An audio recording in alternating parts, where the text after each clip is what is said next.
word of a battle involving Kokobile himself did not stay contained to Ko-town for long. However quietly Rias and Sona had hoped to manage the aftermath, and within a week the consequences of that fact arrived at the Occult Research Clubroom in the form of a formal, unmistakably serious summons. "My brother wishes to speak with you," Rias said, setting down the sealed letter she had just finished reading, her expression carrying a weight Issei had not seen from her since the night Kokobile himself had stepped into the fight. "Directly. Not through intermediaries, not through official channels. He is requesting an audience, Issei, and I would strongly advise against declining it." "Your brother," Issei repeated slowly, a knot of unease settling in his stomach. "As in, Surzex Lucifer," Rias confirmed. "One of the 4 current Satans governing the underworld. And yes, my older brother, for whatever that particular complication is worth in this context." She rubbed her temple, clearly bracing herself for a conversation she had hoped to avoid for considerably longer than a single week. A fallen angel commander of Kokobile standing engaging in open conflict within a devil-controlled territory is not the kind of incident that stays quiet, Issei, however much either of us might have preferred it did. The underworld's leadership will want answers, and they will want to understand exactly what kind of power fought him to a standstill. Issei felt the old, familiar anxiety twist tighter in his chest, the same instinctive dread that had first sent him fleeing toward a ruined building weeks earlier rather than toward Rias's clubroom. "Are they going to try and claim me? Force me into some kind of political arrangement I don't actually want?" "I do not believe so," Rias said carefully, "though I will not pretend the possibility does not exist. My brother has never been the kind of Satan who rules through coercion when persuasion will serve just as well. But he is also, first and foremost, someone deeply invested in the underworld's stability, and an unclaimed, unaffiliated power capable of standing against Kokobile represents precisely the kind of variable that keeps careful rulers awake at night." The warden, who had accompanied Issei to the clubroom that afternoon at Issei's own quiet insistence, spoke up from his customary place near the door. "I have some memory of the old Satans, from ages long past, though the current holders of that title are unfamiliar to me." "What manner of ruler is your brother, Gremory Eris?" "That will matter considerably in how this audience unfolds. Fair, and thoughtful, if occasionally frustratingly diplomatic even when directness would serve better," Rias said, a faint, fond note creeping into her otherwise serious tone. "He genuinely believes in a version of the underworld built on cooperation rather than raw hierarchy, which puts him rather at odds with a considerable portion of the old guard still clinging to more traditional views. I do not believe he intends Issei any harm. But I also know he will not simply let this pass without seeking real answers." Issei absorbed that slowly, turning the unfamiliar weight of underworld politics over in his mind, and found himself missing, for a moment, the comparatively simple terror of facing Kokobile directly in battle. At least that danger had been straightforward. This felt like navigating a maze whose walls he could not fully see. "When does he want to meet?" Issei asked finally. 3 days from now. Here, in this territory, rather than summoning you to the underworld directly, which I take as a genuinely good sign. He is coming to us, Issei, not demanding we come to him." Rias set the letter carefully aside, meeting Issei's eyes with steady, reassuring focus. "I will be there. Aquino as well. And I suspect, given how thoroughly he features in every account of what happened at the annex, my brother will want the warden present as well." The warden inclined his head slightly, ember eyes carrying quiet, watchful readiness. "I will attend gladly. It has been a very long time since I have had cause to speak with anyone holding true authority in the underworld. I confess a certain curiosity about how much, and how little, has changed." Issei looked between them both, the devil heiress who had become, against every early expectation, a genuine and steady ally, and the ancient guardian who had shaped nearly every difficult choice of these past weeks, and felt some of the tightest anxiety in his chest to ease, just slightly, and not having to face this particular unknown entirely alone. "Okay," he said finally. 3 days. I guess I'd better figure out what you say to a literal Satan when he shows up asking questions about your life." "Honesty," the warden said simply. "It has served you remarkably well thus far, boy. I see no reason to abandon it now, however intimidating the audience. Rias's smile carried genuine warmth beneath the lingering seriousness. "That," she said, "is precisely the advice I would have given you myself." Surzek's Lucifer arrived at the annex 3 days later precisely on schedule, and Issei's first impression, watching the tall, crimson-haired figure step through the reinforced entrance with a warmth entirely unlike the cold, calculating menace Kokabile had radiated, was one of considerable, cautious relief. "So this is the shelter I have heard so very much about," Surzek said, gaze sweeping thoughtfully across the repaired assembly hall, taking in the careful wards still visible in the stone floor, the small, watchful cluster of wisps near the ceiling, Hikari pressed close and wary against Issei's leg, Ashen standing silent, imposing sentinel near the doorway. "I confess, the reports did not fully capture how much genuine care has clearly gone into this place." "Thank you," Issei said, uncertain of the proper etiquette but finding, at least, that honesty came easily enough. "It didn't look like this a couple months ago. It was just ruins and a lot of scared, forgotten things. And now it is considerably more than that." Surzek's gaze settled on the warden, who stood nearby with careful, measured attention, and something like genuine, respectful surprise crossed the Satan's expression. "I did not expect to find a true warden bond still active anywhere in the modern world. I had believed that particular tradition lost centuries ago." "Nearly lost," the warden agreed, inclining his head with cautious, formal courtesy. "I have slept a very long time, Lucifer. I confess I did not expect to wake into a world still governed, in part, by your family's name." "Much has changed, and much has not," Surzek said, something thoughtful and slightly weary passing behind his easy warmth. "I imagine you have opinions on which is which, given how long you have slept through the difference." "A great many," the warden admitted, "though I suspect this is not the appropriate occasion to share them at length." Surzek's laugh was genuine, unexpected, and it eased some of the remaining tension in the ruined hall considerably. "Perhaps another time, then. For now, I confess my primary interest lies with young Issei here, and the considerable stir his recent battle against Kokabile has caused throughout the Underworld's more careful, watchful circles." Issei straightened, bracing himself. "I didn't go looking for that fight. I wasn't trying to make a statement or challenge anybody. Kokabile came here because he decided I was a threat, and I fought to protect what I'd built. That's it. That's the whole story." "I believe you," Surzek said, and the simple, unhesitating sincerity in it caught Issei off guard. "I did not come here today suspecting otherwise, Issei. I came because a power capable of standing against Kokabile, even briefly, is not something any careful ruler can afford to remain ignorant of, and because my sister speaks of you, and of this place, with a regard I have rarely heard her extend to anyone outside her own peerage." Rias, standing quietly nearby, colored faintly at that but did not deny it. "I want to be straightforward with you," Surzek continued, meeting Issei's eyes directly.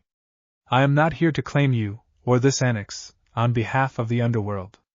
What you have built here, an independent, neutral shelter maintained through genuine care rather than conquest, is precisely the kind of arrangement I would rather see flourish than dismantle. I have spent a considerable portion of my reign attempting to build exactly this kind of cooperative trust between factions that have spent centuries treating each other as nothing more than resources to be seized. You have done, quietly and without any grand design, something remarkably close to what I have struggled for years to achieve through considerably more formal means." Issei blinked, caught entirely off guard by the unexpected weight of that praise. "I wasn't trying to make some kind of political statement. I just wanted to help the things that got left behind here." "I know," Surzek said, something warm and genuinely approving in his voice. "That is precisely why it matters, Issei. Grand political gestures rarely earn the kind of loyalty I have witnessed here today, from your warden, from this construct standing so faithfully near your door, from the small fox currently regarding me with considerable suspicion from behind your leg. What you have built earns loyalty because it was never built to serve any larger design at all. It was simply, honestly, kindness, offered freely and repeated patiently until it became something lasting." The warden, listening carefully to this exchange, spoke with quiet, measured approval. "You speak more wisely than I expected of a modern Satan, Lucifer. I confess I feared the current age had lost sight of exactly that distinction.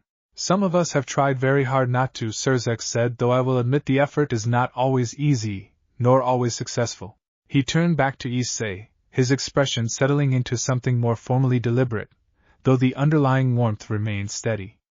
I have one request to make of you today, Issei, and I want you to understand clearly that it is a request, not a demand.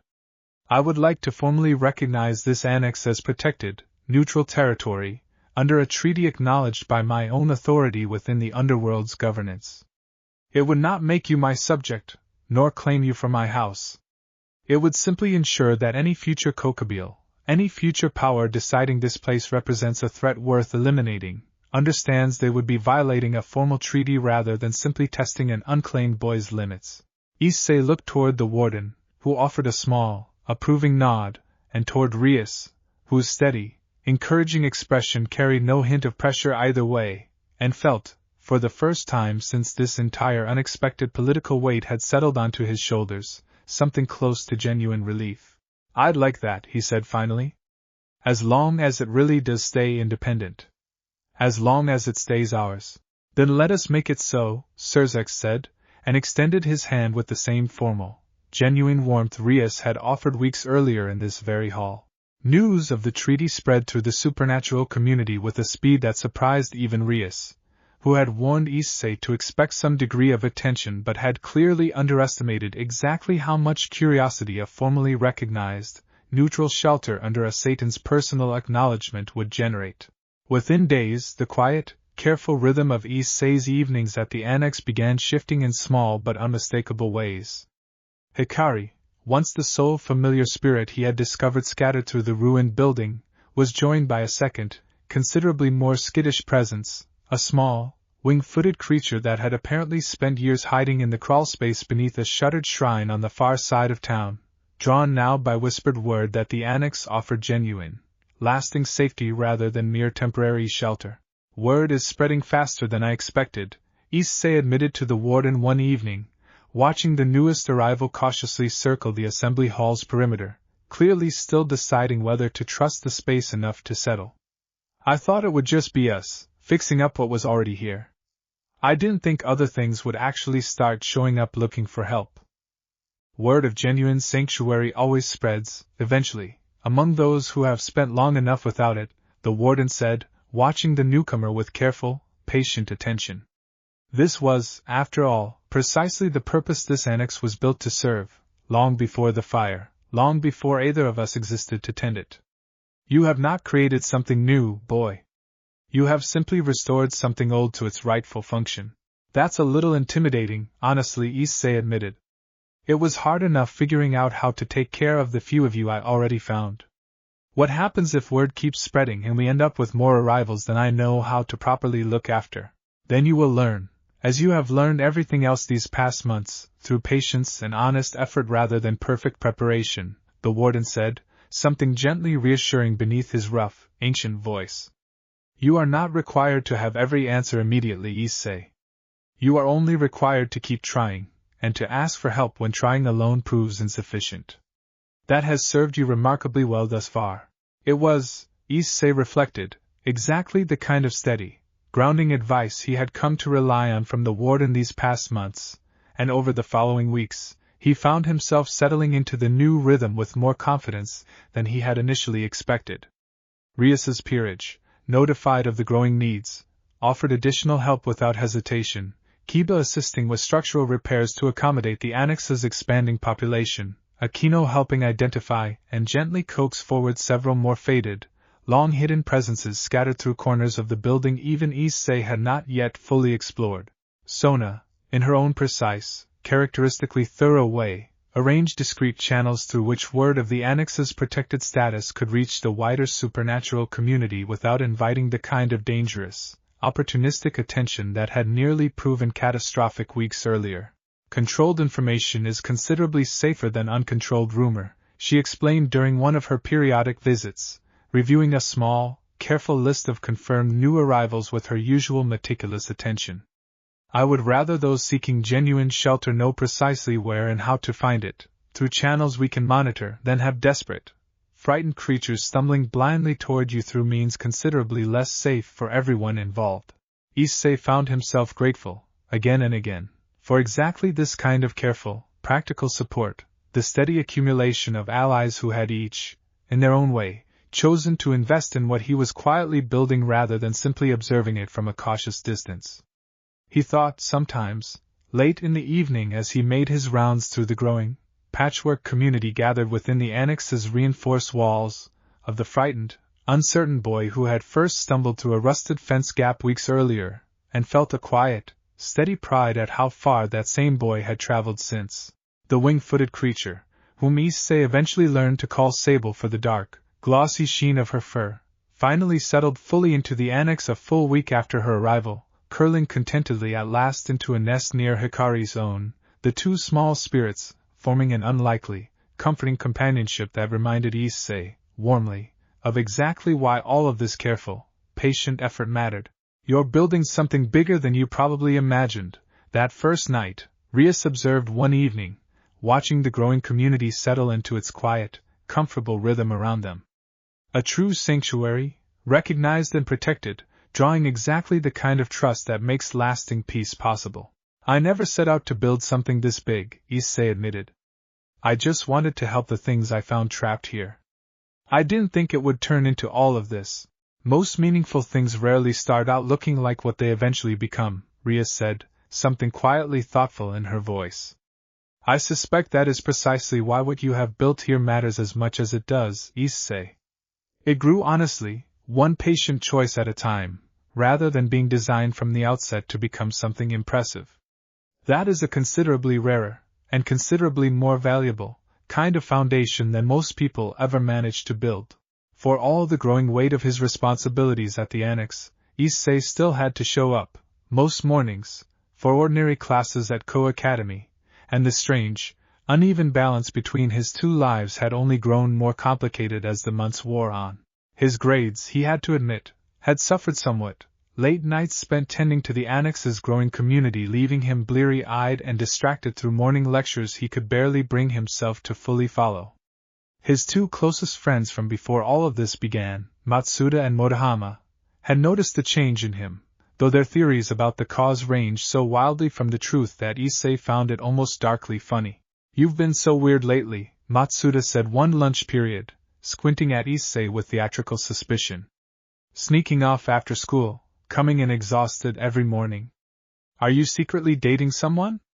Is that it? Have you finally found a girlfriend and you're just not telling us?" "It's not that," Issei said, which was, at least, entirely true. "Then what is it?" Motohama pressed. "You've got, like, actual bags under your eyes now. That's not normal teenage boy exhaustion. That's something." Issei considered, briefly and absurdly, explaining the actual truth: an ancient guardian spirit, a Longinus class sacred gear, a growing sanctuary for supernatural refugees formally recognized by an actual Satan, and decided, as he always did, that the truth would help absolutely no one in this particular conversation. "Family stuff," he said instead, which felt close enough to true, given how thoroughly the annex's strange, patchwork community had come to feel like exactly that. "It's fine. I'm handling it." His friends, mercifully, let the subject drop, though Issei caught them exchanging a worried glance that made a small, guilty ache settle in his chest. He missed, sometimes, the uncomplicated simplicity of his old life, before Yuma Amano's smile had turned into something monstrous in a quiet park, before a burning hand had led him toward a destiny he had never asked for. He missed being simply, forgettably ordinary, free to worry about nothing more significant than math tests and awkward, unrequited crushes. But when he thought honestly about it, weighing the exhaustion and the secrecy and the strange, constant balancing act against everything he had gained in exchange, he found, without much hesitation at all, that he would not trade any of it back. He mentioned this, that evening, to the warden, sitting together near the stone circle as the last of the annex's newest arrivals settled quietly into their evening routines around them. "Do you ever wonder if I'm doing this the right way?" Issei asked. "Trying to keep both lives going at once instead of just picking one. I wonder considerably less about whether you are doing it correctly, and considerably more about whether you are doing it sustainably," the warden said, with the particular blend of gentle honesty Issei had come to deeply value. You cannot pour yourself out entirely into this place, boy, without eventually running dry. Your ordinary life, however small it may feel compared to everything happening here, matters more than you may currently believe. It is where you rest. It is where you remember, occasionally, that you are still simply a boy of 15 years, and not merely a steward carrying the weight of everyone under his protection. That's easier to say than to actually do, Issei admitted. Especially when there's always something here that needs my attention. I know, the warden said. Which is precisely why I would encourage you, gently, to lean on the allies you have built rather than shouldering every responsibility personally. Rias's peerage. Sona's careful oversight. Even Ashen, who has proven considerably more capable of independent judgment than either of us initially expected. You do not have to be the sole hand holding this place together, Issei. That was never the arrangement, however easily the instinct to believe otherwise can creep in when you care this deeply. Issei sat with that for a long moment, watching Hikari and Sable curled together in their shared nest nearby, watching Ashen's steady, watchful silhouette near the entrance, and felt something in his chest ease slightly at the reminder. I'll try, he said finally, to actually lean on people more, instead of just trying to handle everything myself.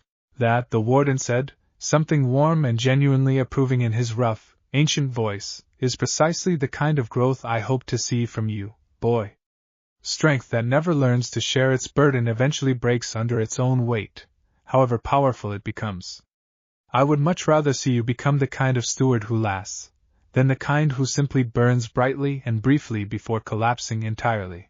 3 months after Surzex had first walked through the Annex's reinforced entrance to formalize its protected status, Issei stood once more at the center of the old stone circle, watching the evening light settle warm and golden through the newly repaired sections of the assembly hall's roof, and allowed himself, for the first time in what felt like a very long while, a genuine, uncomplicated moment of quiet peace. The annex bore little resemblance now to the ruin he had first stumbled into. The worst of the fire damage had been carefully repaired, thanks in no small part to Kiba's steady help and a small, discreet fund Rias had quietly arranged through channels Issei still did not fully understand. The community sheltered within its walls had grown steadily, carefully, each new arrival welcomed with the same patient, deliberate kindness Issei had first offered Hikari all those months ago. Ashen had taken to training alongside Issei during quiet afternoons, the ancient construct's old combat instincts sharpening back into genuine, formidable readiness. Even the Dar Garden spirit had, remarkably, begun offering entire conversations rather than single gruff sentences, a slow, steady thaw that Issei had come to treasure more than he ever expected. You look thoughtful, the warden observed, settling beside him with the same familiar, comfortable weight that had become such a steady constant these past months. Just thinking about how different everything is now, Issei admitted. From that first night, I mean. I keep expecting it to feel less strange eventually, all of this, but it kind of doesn't. It just feels like it's actually mine now, instead of something I stumbled into by accident. That is, I think, precisely the point at which a steward truly becomes one, the warden said. Not when the responsibility first arrives, but when it settles fully enough into who you are that it no longer feels like something separate from your own life at all. Issei let that settle over him, warm and steady, watching Hikari and Sable chase each other in lazy, contented circles near the hearth, watching the small cluster of wisps drift peacefully near the newly repaired ceiling, watching Ashen stand its familiar, faithful watch near the entrance. It was, he thought, exactly the kind of quiet, hard-won peace he had not dared imagine possible, that first terrifying night when a fallen angel's spear had nearly ended his life in a quiet, ordinary park. He did not know, standing there in the golden evening light, that far beyond the town's borders, in corners of the supernatural world neither the warden's ancient senses nor Rias's careful vigilance had yet detected, new eyes had already begun turning, with quiet, calculating interest, toward the boy who had defeated Kokabil and forged an alliance formally recognized by a Satan himself. Kokabil's retreat had not gone unnoticed among the wider circles of power that watched the balance between factions with careful, self-interested attention, and a defeat delivered by an unaffiliated Longinus vessel this quickly risen, was precisely the kind of anomaly that drew scrutiny from considerably more than one direction. But that evening, at least, none of it had yet arrived to disturb the quiet, hard-earned peace settled over the annex's reinforced walls, and Issei allowed himself, fully and without reservation, to simply enjoy what he had built. "Thank you," he said quietly, to the warden, to Drake resting quiet and content behind his ribs, to the whole strange, patchwork family gathered around him in the fading evening light. "For everything. I don't think I would have made it this far without all of you. You give yourself too little credit, boy," the warden said, warmth threading unmistakably through his rough, ancient voice. "But I will accept your gratitude regardless, and offer my own in return. It has been a very long time since this annex felt as truly, fully alive as it does tonight. That is your doing, Issei Hyoudou, more than anyone else's."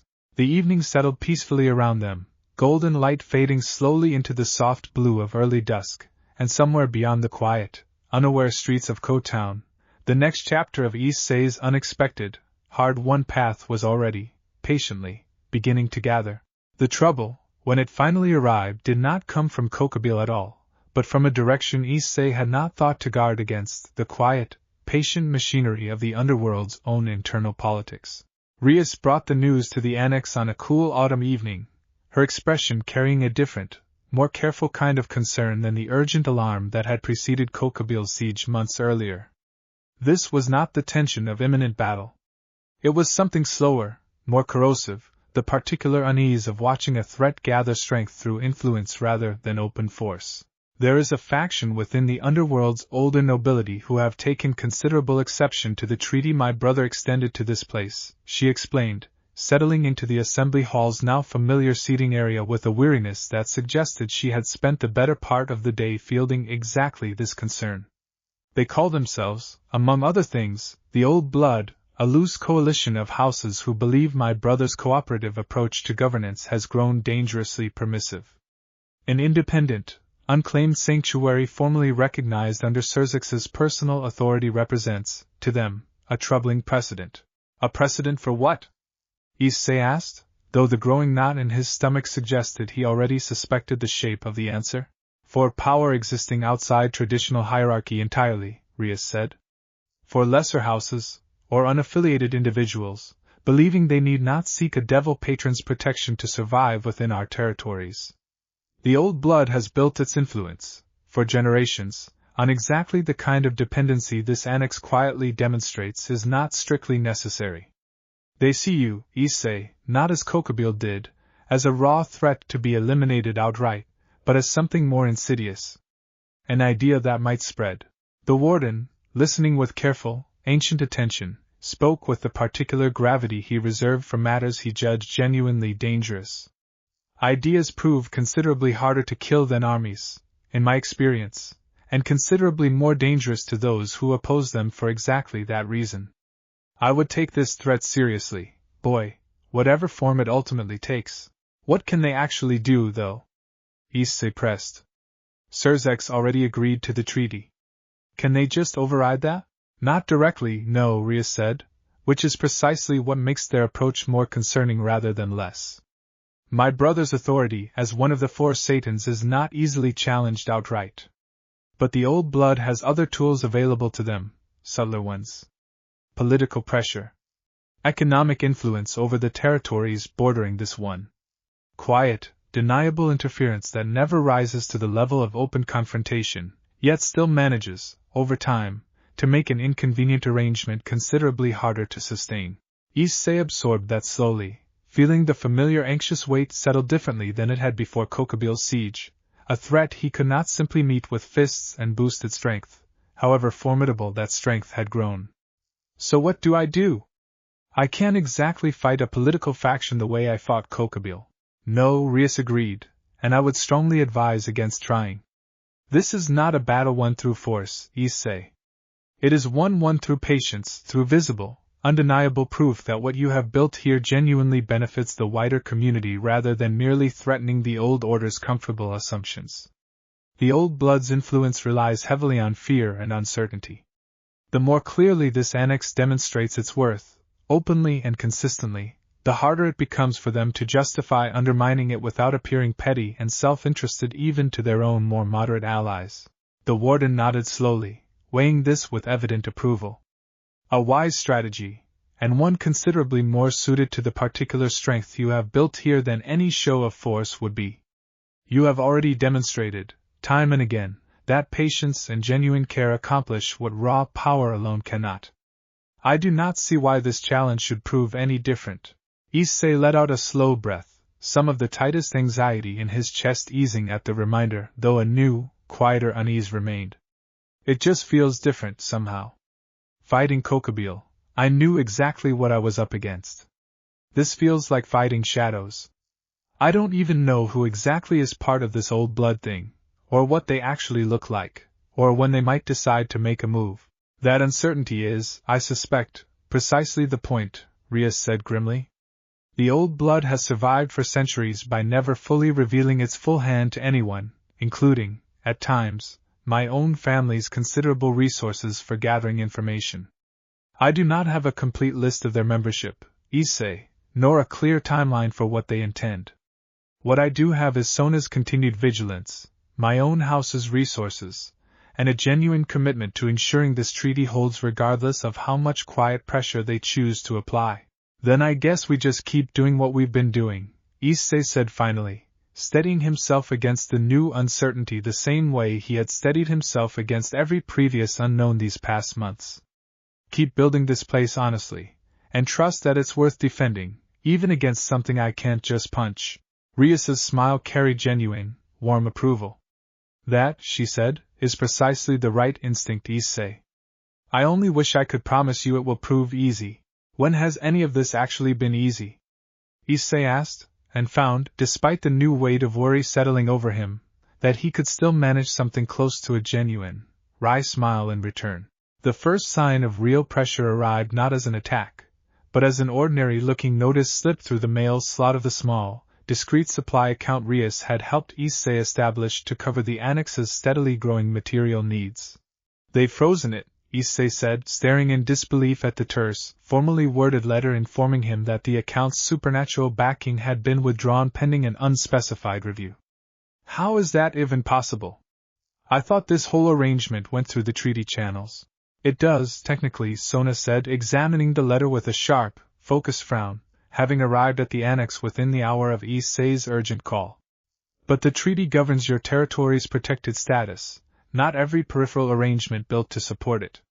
This account was established through a lesser house's banking arm, one that owes considerably more political loyalty to the Old Blood Coalition than to your brother's authority, Rias.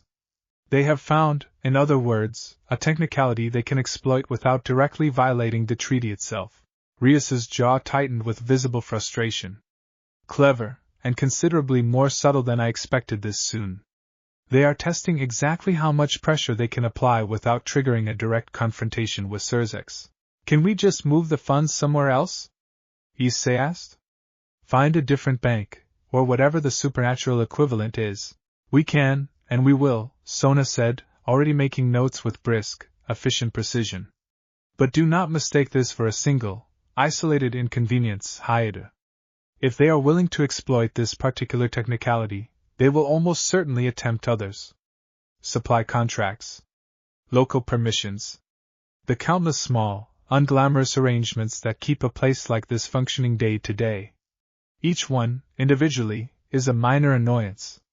Together, sustained over time, they represent a genuine strategy to make maintaining this annex quietly, gradually unsustainable. Issei felt the familiar frustration of facing an enemy he could not simply confront directly building tighter in his chest. So what do we do? Just keep patching each hole as it opens?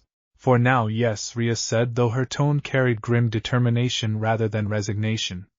But we will also make certain word of this pettiness spreads through exactly the channels the old blood would prefer it did not. Surzex has considerable allies among the more moderate factions who would take a dim view of this kind of underhanded interference, once it becomes clear enough to no longer be plausibly deniable. The warden, listening from his customary place near the stone circle, offered his own careful assessment. This is, I think, precisely the test I warned you to expect, boy. Not a single decisive battle, but a long, patient contest of endurance. They wish to see whether your resolve, and the resolve of your allies, will outlast their capacity for quiet, deniable inconvenience. Then I guess we just have to outlast it, Issei said, steadying himself. Whatever it takes. 2 weeks later, the annex faced its second, considerably more public test, when the town council overseeing the ordinary, mundane administration of the land surrounding the old campus scheduled an unexpected hearing regarding the annex's continued informal use of the property, citing vague, procedurally worded concerns about safety and zoning compliance that Issei recognized immediately, with a sinking feeling, as considerably less mundane in origin than they appeared on paper. He attended the hearing himself, alongside Rias, and, at his own insistence despite considerable risk of exposure, the warden in a carefully arranged, human passing disguise Aquino had helped construct through subtle illusion magic. The council chamber was small, ordinary, entirely unaware of the true stakes quietly playing out beneath its mundane procedural surface. The property in question has stood officially condemned for decades, the council chair noted, reviewing a thin folder of documents with polite, bureaucratic detachment, entirely unaware of who, or what, had actually orchestrated this sudden scrutiny. Recent activity suggests unauthorized occupation and renovation, raising legitimate concerns regarding liability and public safety. Issei rose, heart pounding, and found himself grateful, in that moment, for every hour Kiba had spent teaching him discipline under pressure, every difficult conversation Rias had walked him through preparing exactly for a moment like this one. I understand the concern, he said, keeping his voice steady despite the anxious pounding of his heart. But I'd like to invite the council to actually see what's been done with the space, rather than relying only on the paperwork. I think you'll find it's considerably safer, and considerably more valuable to the community, than the reports suggest. The council chair, visibly surprised by the calm, direct confidence of a teenager addressing a formal municipal hearing, agreed, with evident curiosity, to schedule an inspection the following week, and Issei allowed himself, walking out of that small, ordinary chamber, a cautious, hard-won flicker of relief. That went considerably better than I feared, Rias murmured, once they were safely beyond the chamber's earshot. But do not mistake one small victory for the end of this, Issei. The old blood will not simply abandon their strategy after a single setback. They have patience measured in centuries. We will need patience of our own to match it. The inspection, when it finally arrived a week later, went about as well as Issei could have reasonably hoped, the council members visibly startled by the careful, thoughtful repairs Kiba had helped oversee, the neat, orderly arrangement of the assembly hall dressed carefully for the occasion with every trace of its more supernatural residents tucked safely out of sight. By the time the small delegation departed, murmuring approvingly about community initiative and youth-led restoration projects, Issei felt something close to genuine, cautious triumph settle over the exhausting weeks of quiet, grinding pressure. That triumph lasted almost exactly 3 days. He noticed the visitor the moment he crossed the dead grass toward the fence gap that evening, a tall, elegantly dressed woman standing with unhurried patience just beyond the annex's outer boundary, close enough to observe but deliberately, carefully positioned outside the treaty's protected ground. Her presence carried none of Kokobil's overt, threatening menace, something colder and more calculated instead, the particular stillness of someone entirely confident in the strength of position rather than raw force. Issei Hyoudou, she said, inclining her head with formal, precise courtesy that felt, somehow, considerably more unsettling than open hostility would have. I have wanted to meet you properly for some time now. My name is Lady Camille Astaroth, and I represent, among certain interested parties within the Underworld's older nobility, considerable curiosity about exactly what you believe you are building here. Issei's instincts screamed caution, and he found himself, without quite deciding to, subtly angling his stance the way Kiba had drilled into him, weight balanced, ready to move if the conversation turned suddenly dangerous. I'm guessing you're part of the old blood Rias warned me about.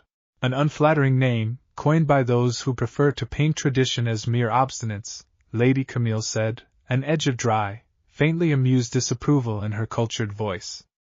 I would prefer you understand our position as something considerably more thoughtful than simple resistance to change, Issei Hyoudou. We have watched empires rise and fall across centuries you cannot yet fully comprehend, and we have learned, through painful, repeated experience, exactly how quickly unchecked, unaffiliated power tends to destabilize the delicate order that keeps our world from tearing itself apart. I'm not trying to destabilize anything, Issei said. I'm just trying to take care of the people here. I do not doubt your sincerity, Lady Camille said, and something in her tone suggested this was, genuinely, not mere flattery. That, in fact, is precisely what concerns us most. Sincere, well-intentioned power, left entirely unchecked by traditional hierarchy, has a long and troubling history of eventually growing into something considerably less benevolent than it began, whether through corruption, through desperation, or simply through the accumulated weight of decisions made without sufficient oversight. We do not oppose you out of cruelty, Issei Hyoudou. We oppose the precedent you represent, out of hard-earned caution. Issei considered that, uncomfortable with how much genuine thought clearly sat behind her words, however much he disagreed with the conclusion. So what happens now? Are you here to threaten me, or actually try to have some kind of real conversation about it? Something that might have been reluctant, faint approval crossed Lady Camille's composed features. A fair question, and one I confess I did not expect quite so directly from someone your age. I am not here to threaten you today, Issei Hyoudou, whatever pressure my associates may have already quietly applied through less direct channels. I am here, simply, to understand exactly what kind of person we are truly dealing with, before deciding how seriously to escalate our concerns. And what have you decided so far? Issei asked, steadying his voice despite the considerable unease still coiled tight in his chest. That you are considerably more thoughtful than the reports suggested, Lady Camille admitted, and that this makes you, if anything, more dangerous to our position rather than less, however unintentional that danger may currently be. A foolish, reckless vessel would eventually destroy himself through his own carelessness, sparing us the trouble of intervention. A patient, genuinely principled one, however, tends to prove considerably harder to simply wait out. She turned to leave, wings of shadow briefly flickering into visibility at her back before smoothing away into her ordinary, elegant human seeming once more. I do not know yet, Issei Hyoudou, whether we will ultimately prove your allies or your adversaries in the months ahead. That will depend, I suspect, considerably more on your own choices than on any decision I make here today. I would advise you to choose them carefully.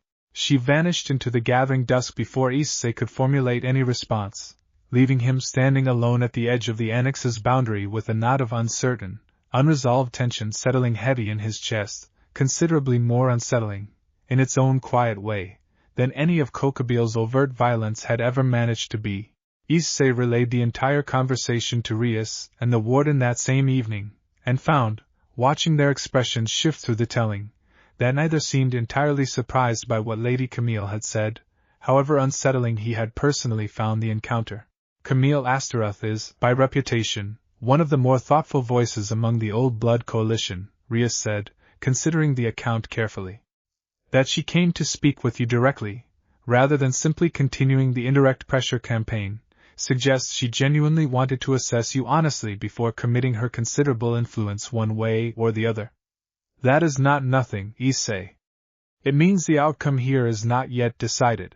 She basically told me that being thoughtful and principled makes me more dangerous to them, not less, Issei said, still turning the strange, unsettling logic of it over uneasily in his mind. That doesn't exactly feel like an opening for us to work with. On the contrary, the warden said, amber eyes thoughtful. It tells you precisely what would actually change her mind, and the minds of those she represents. Not further displays of raw strength, which only confirm their fears, but sustained, visible proof that the power you carry serves genuine good rather than mere personal ambition. She has told you, in essence, exactly what evidence would eventually satisfy even her most cautious concerns. Issei sat with that for a long moment, an idea slowly taking shape with the same quiet, deliberate certainty that had carried him through every difficult decision these past months. What if we didn't just wait for them to keep testing us? What if we did something that made the value of this place impossible to keep dismissing as some kind of dangerous precedent? Rias leaned forward, curiosity sharpening her attention. What did you have in mind? A gathering, Issei said, the idea gaining momentum as he spoke it aloud. Something public, or at least public within the supernatural community. Invite the factions who might actually benefit from seeing what neutral, cooperative ground looks like in practice. Devils, fallen angels who aren't loyal to Kokabil's old faction, maybe even some of the more independent magician circles Sona's mentioned before. Let them see this place for what it actually is, instead of just hearing second-hand reports filtered through the old blood's version of events. The warden considered this carefully, ember eyes weighing the proposal with evident, thoughtful respect. An ambitious idea, and not without considerable risk. Gathering representatives from multiple factions in one place invites exactly the kind of security concerns that nearly proved catastrophic when Kokabil first moved against you.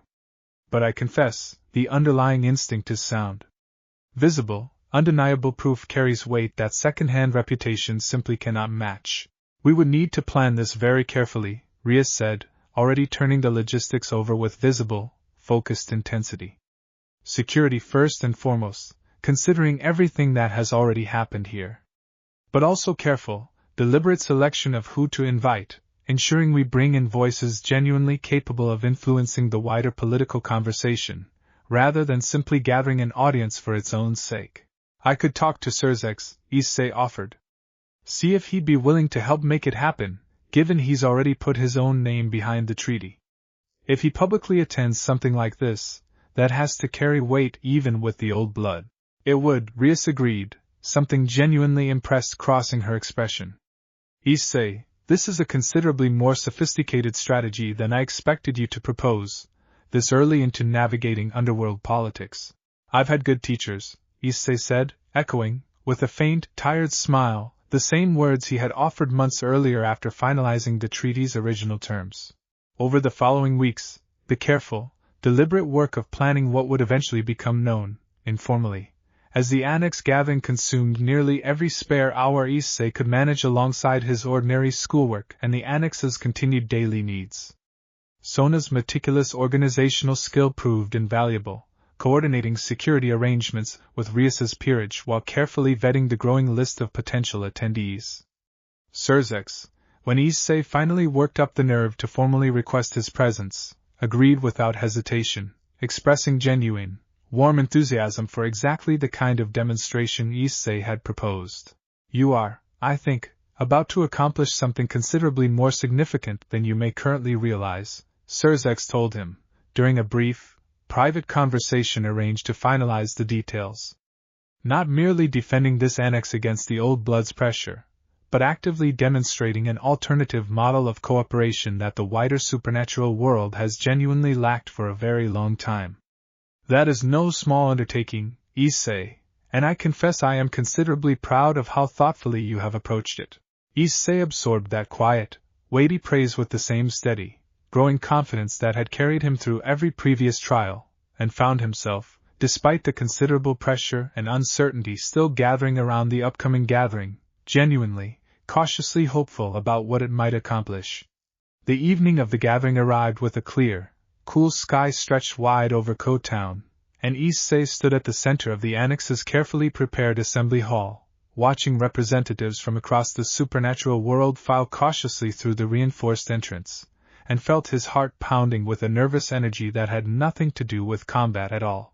Surzex arrived first, exactly as promised, his easy warmth doing considerable work to set a welcoming tone for the wary, uncertain guests who followed.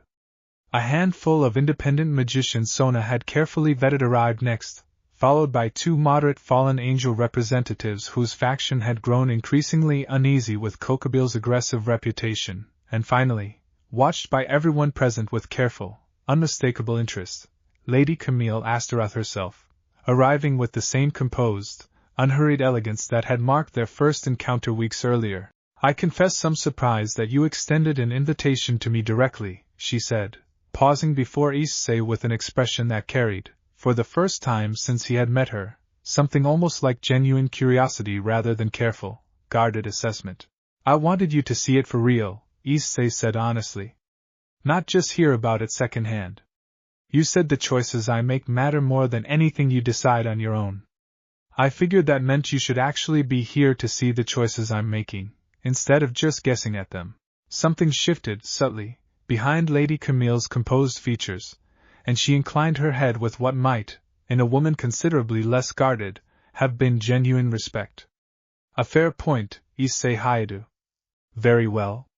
Show me, then, exactly what you believe you have built here. The gathering unfolded over the following hours with a warmth and genuine curiosity that exceeded even Issei's most hopeful expectations. Hikari and Sable, initially wary of the unfamiliar crowd, gradually warmed to the gentle, careful attention several of the visiting magicians offered, clearly fascinated by familiars they had assumed, from old texts alone, no longer existed in any meaningful number. Ashen's steady, watchful presence drew quiet, respectful interest from the fallen angel representatives, who examined the ancient construct's careful repairs with evident professional appreciation. The warden, moving through the gathered crowd with careful, measured dignity, found himself drawn into genuine, thoughtful conversation with several of the older attendees who recognized, with quiet astonishment, exactly what kind of ancient tradition his continued existence represented. Issei moved through it all, exhausted but genuinely, warmly present, answering questions honestly, introducing guests to the annex's residents with the same patient care he had first offered Hikari all those months earlier, and watched, with cautious, growing hope, as skepticism slowly, visibly softened into something closer to genuine, considered respect. Lady Camille found him again near the evening's end, standing quietly near the stone circle, watching the last of the gathered guests exchange warm, unhurried conversation across the newly repaired hall. I will not pretend this single evening has resolved every concern my associates and I have raised, she said, though her tone carried none of the earlier cold, calculating edge. But I confess, Issei Hyoudou, that I did not expect to leave this place questioning my own assumptions quite this thoroughly. What you have built here is not the reckless, unchecked power we feared. It is something considerably more deliberate, and considerably more disciplined, than I believed possible from someone your age. Does that mean the old blood's going to back off? Issei asked, cautious hope threading through his exhaustion. It means I will argue, considerably more forcefully than before, that they should, Lady Camille said. I cannot promise you unanimous agreement, Issei Hyoudou. Centuries-old caution does not dissolve in a single evening, however impressive. But I believe, after tonight you have earned considerably more patience than we were initially inclined to extend. She left soon after, and Rias joined Issei at the center of the emptying hall, her own expression carrying warm, genuine satisfaction at how thoroughly the evening had unfolded. You did it, she said simply. Whatever comes next, Issei, you have changed the conversation tonight, considerably more than I believe even Surzex anticipated.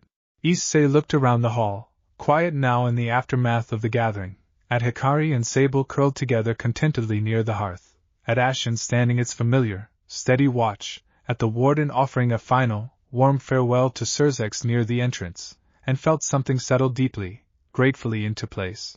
I just wanted them to actually see this place, he said. Instead of just being afraid of what they imagined it might become.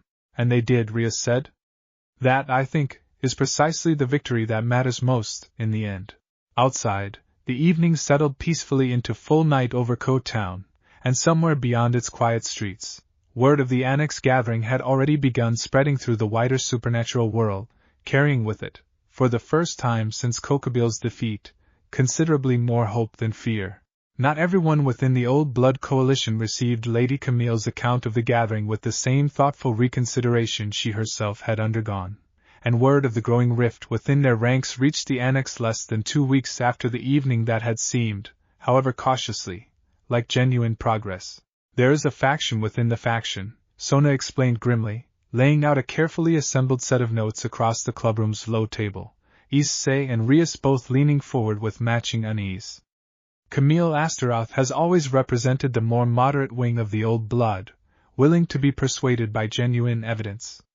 But there is a considerably harder-edged group beneath her, led by a house elder named Baron Vashti, who view her openness to reconsidering the treaty as a dangerous concession rather than a reasonable response to new information.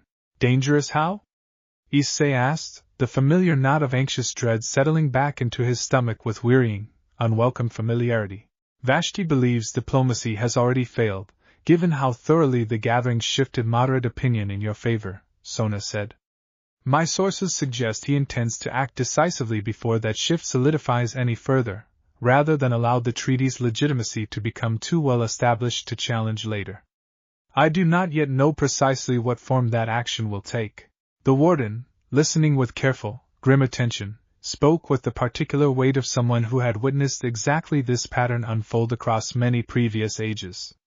This is the danger inherent in any political victory, boy. Those persuaded by reason often prove considerably less dangerous, in the end, than those who feel reason itself has already been defeated, and see violence as the only remaining option left to them. Rias's expression had hardened into focused, protective determination. We need to take this seriously, Issei. Vashti is old enough, and influential enough within certain circles, that he will not need to rely on anything as clumsy as Kokabil's direct assault. If he intends to act, it will likely be considerably more calculated, and considerably harder to see coming. What kind of resources does someone like that actually have? Issei asked. Considerable ones, Sona said. Vashti's house commands loyalty among a number of older, more traditionalist devil families, along with connections to certain independent magician circles who share his particular concerns about unchecked power. He would not need an army the size of Kokabil's forces. A smaller, more precise strike, aimed at discrediting the treaty entirely rather than simply overwhelming your defenses, would likely serve his purposes considerably better. Issei absorbed this uneasily, thinking of the gathering's warm, hopeful evening only weeks earlier, and felt a familiar frustration building at the realization that even genuine, hard-won progress apparently invited new, unforeseen dangers in its wake.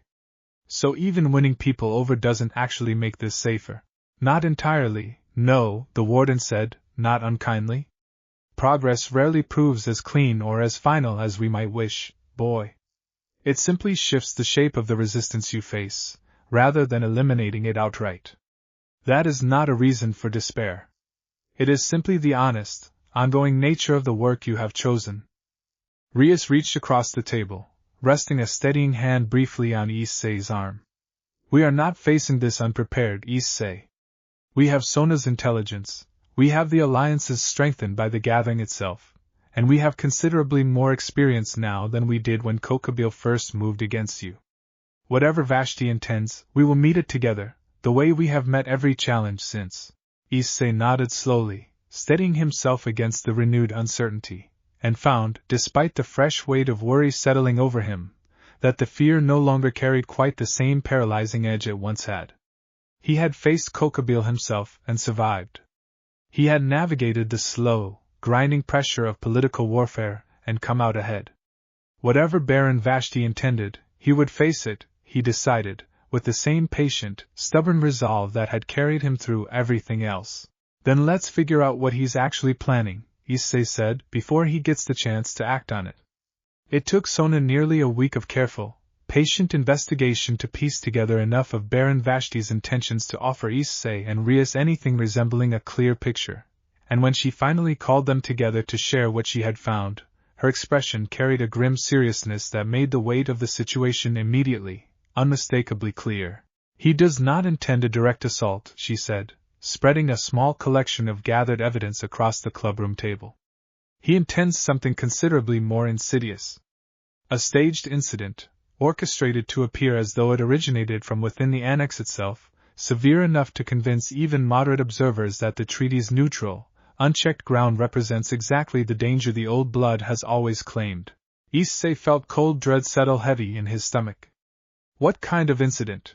My sources suggest he intends to smuggle a dangerous, unstable creature into the annex's grounds, disguised as a genuine refugee seeking shelter, and allow it to cause visible, undeniable harm before revealing, publicly, that your supposedly carefully vetted sanctuary allowed exactly the kind of unchecked threat his coalition has always warned against. Sona's expression carried unmistakable disgust at the sheer calculated cruelty of the plan. It would not merely discredit the treaty, Issei. It would likely provoke a genuine tragedy, potentially harming both your own residents and any bystanders unfortunate enough to be caught in the resulting chaos. Rias's jaw tightened with visible, controlled fury. That is considerably more monstrous than anything Kokabile attempted. Kokabile, at least, fought you directly, however ruthlessly. Vashti intends to weaponize the very trust and openness that makes this place what it is. The warden, listening with grave, focused attention, spoke with quiet, unmistakable resolve. Then we must ensure that trust is not so easily exploited, without abandoning the openness that makes it genuinely meaningful in the first place. That will require considerable care. Do we know when this is supposed to happen? Issei asked, steadying himself against the mounting dread. Soon, Sona said. Within the next several days, based on the preparations my sources have already observed. I do not have an exact date, unfortunately, which means we will need to strengthen our vetting process for new arrivals immediately, and consider additional safeguards that do not fundamentally compromise the sanctuary's core purpose.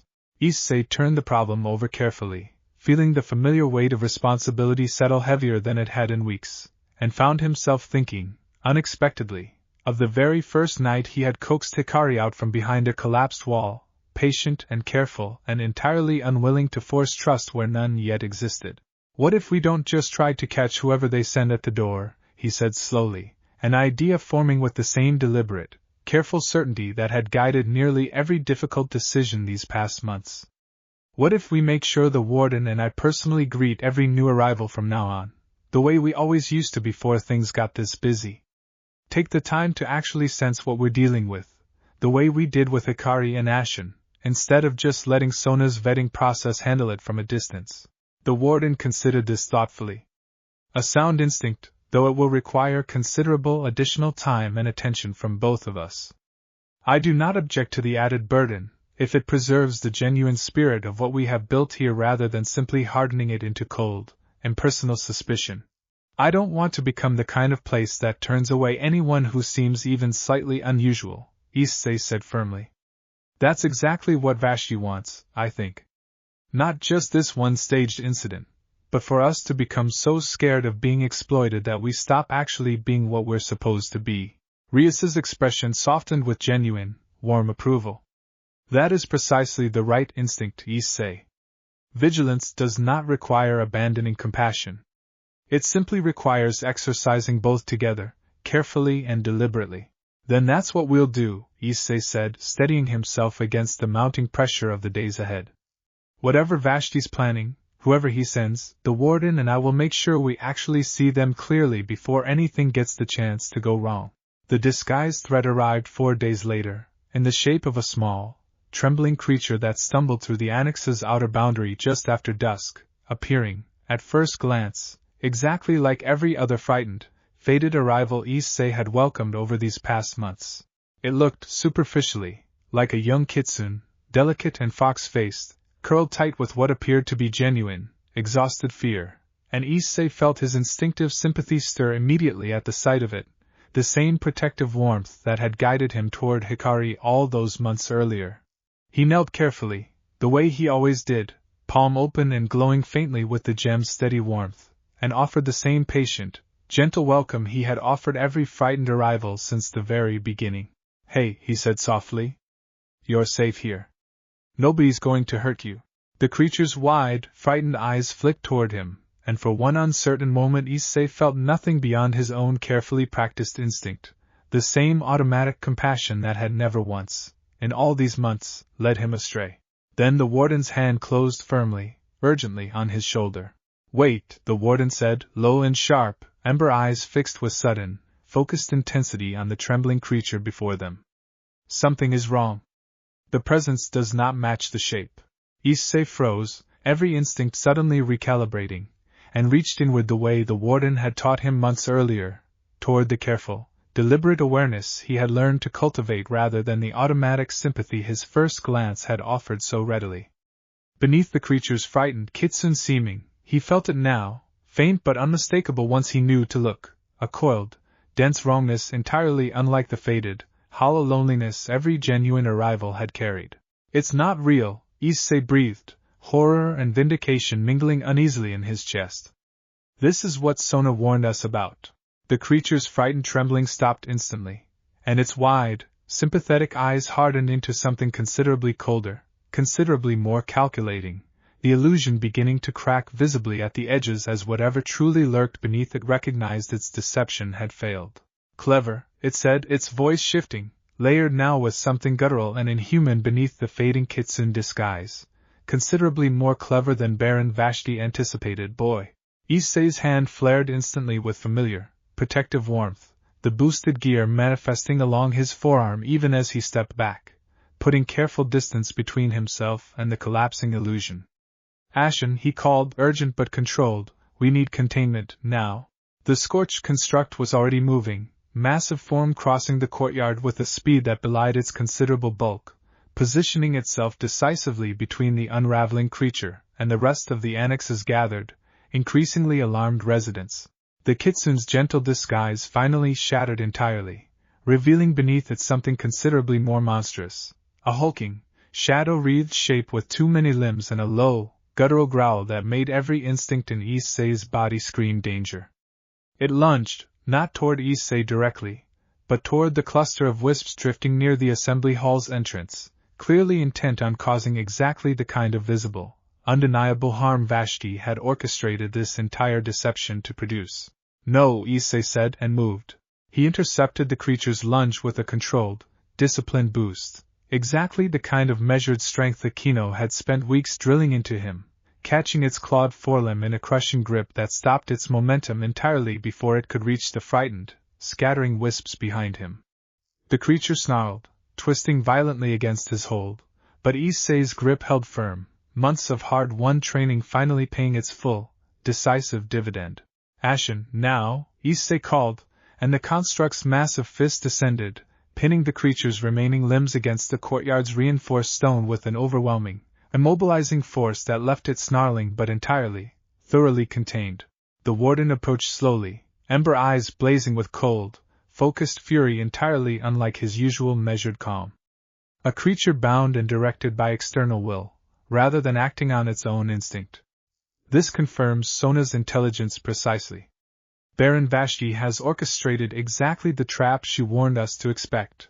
Issei, breathing hard but steady, looked down at the contained, snarling creature, and felt a fierce, protective satisfaction settle over the lingering adrenaline of the encounter. Then let's make sure everyone knows exactly what really happened here tonight, instead of whatever version Vashti was hoping to spread. Rias arrived within the hour, alerted by Issei's urgent call, and the moment she examined the contained, snarling creature still pinned firmly beneath Ashen's massive grip, her expression shifted from alarmed concern into sharp, focused calculation. This is bound magic, she said, crouching carefully to examine the intricate, dark markings woven through the creature's shadow-wreathed form. Deliberately crafted, and considerably sophisticated. Sona was right. This was never a genuine, desperate arrival seeking shelter. This was a weapon, sent here specifically to cause harm. Can you trace it back to Vashti directly? Issei asked, still catching his breath from the confrontation. Possibly, Rias said, already summoning Sona through a hastily arranged magical channel. Bound magic this deliberate often carries a signature, if one knows precisely where to look. I want Sona here immediately to examine this properly before any evidence has the chance to degrade.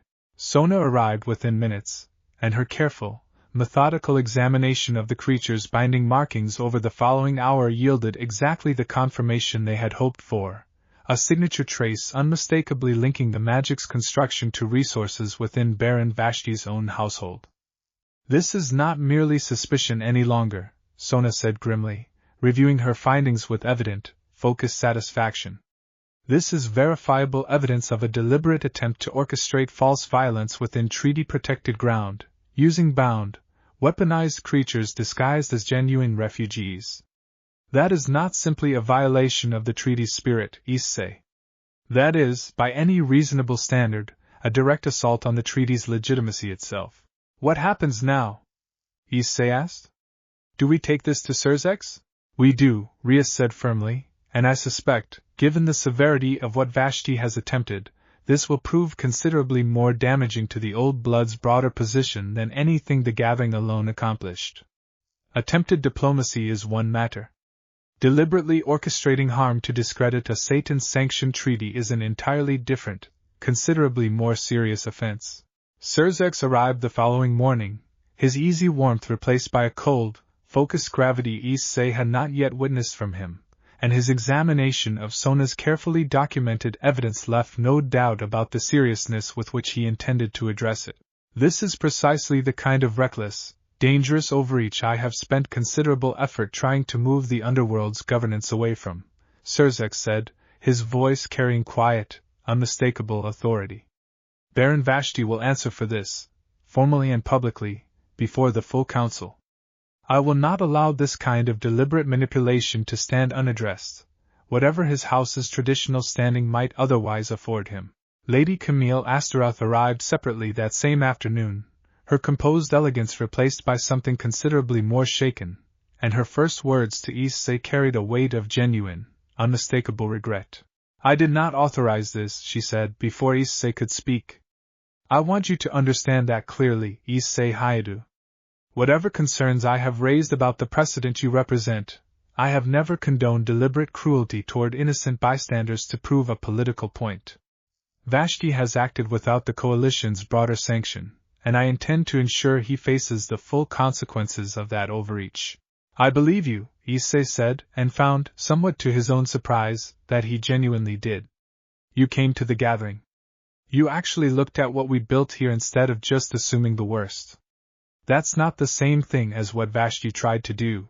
Something in Lady Camille's composed expression softened, genuine gratitude threading through her lingering, unmistakable regret. Thank you for that distinction, Issei Hyoudou. I confess I did not expect such generosity, given the circumstances. I've learned that most people are more complicated than just one side of an argument, Issei said, thinking, briefly, of Rias's careful diplomacy months earlier, of the warden's patient wisdom, of every difficult lesson these past months had slowly, steadily taught him. You were willing to actually reconsider things when you saw real evidence. That matters, even if other people in your coalition weren't. Baron Vashti's formal censure before the full Underworld Council, when it finally came a week later, proved decisive in ways that reached considerably beyond the immediate consequences to his own house's standing. Word spread quickly through the wider supernatural community, and the narrative the Old Blood had spent months carefully cultivating, of the Annex as a reckless, dangerous precedent, crumbled almost entirely beneath the undeniable evidence of exactly how far its most extreme faction had been willing to go to manufacture that very danger. You have won this particular battle decisively, Issei, Rias told him, once the formal proceedings had finally concluded. Not through force, but through patience, careful vigilance, and the simple, undeniable truth of what actually happened. I do not believe the Old Blood's more moderate members will find it easy to argue against you again. Not after this. Issei absorbed the quiet, hard-won victory with the same steady, growing confidence that had carried him through every previous trial, and found himself, despite the exhausting weeks of tension and uncertainty, genuinely, deeply grateful for exactly how far he had come since that first, frightened night in the ruined chapel. Winter settled slowly over Ko Town in the weeks that followed Baron Vashti's public censure, and the Annex, for the first time since Issei had first stumbled through its rusted fence gap nearly a year earlier, finally found something resembling genuine, sustained peace. The Old Blood's opposition did not vanish entirely, Issei understood, watching Lady Camille's careful, measured correspondence continue to arrive every few weeks with updates on the coalition's gradually shifting internal politics. Old convictions, built across centuries, rarely dissolved completely in the wake of a single scandal, however damaging.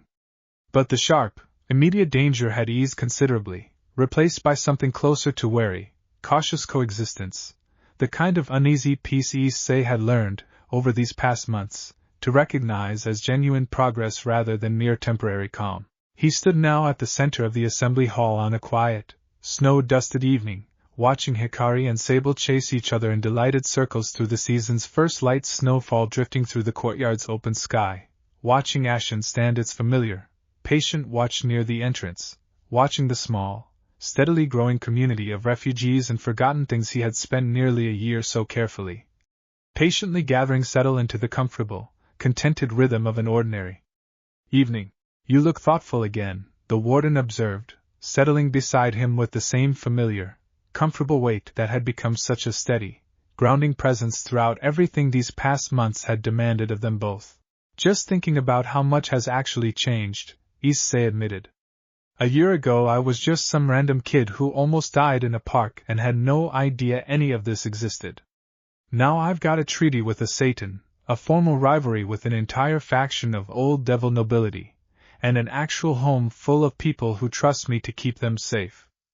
And how does that feel, now that you have had time to properly sit with it? The warden asked, genuine curiosity threading through his rough, ancient voice. Issei considered the question carefully, watching the snow settle softly over the courtyard's familiar, well-loved shapes. Good, he said finally, surprising himself slightly with how simply, honestly true it felt. Really good, actually. I used to think all of this was just something that happened to me, this huge, overwhelming responsibility I got stuck with because a stone's circle happened to wake up the same week I almost died. But it doesn't feel like that anymore. It feels like something I actually chose, over and over, every single time I could have walked away and didn't. That is, I think, the truest measure of who you have become, boy, the warden said, warmth and genuine, ancient pride unmistakable in his rough voice. Not the power you carry, considerable though it has grown, but the choices you have made in carrying it. I have watched many wardens across many ages face considerably less difficult trials than the ones you have weathered this past year, and few have carried them with the same steady, patient grace. Issei felt a familiar, grateful warmth settle over the quiet praise, watching the snow continue its gentle descent over the annex's reinforced, well-loved walls. I couldn't have done any of it without you. Or Rias, or Sona, or Kiba and Akino, or honestly everyone who decided this place, and the people in it, were worth actually fighting for. That is precisely the point, Issei Hyoudou, the warden said, using his full name with the particular, deliberate warmth he reserved for moments that felt genuinely significant. You never needed to carry this alone. You simply needed to be willing to let others carry it alongside you, and to extend that same willingness to everyone who found their way to your door.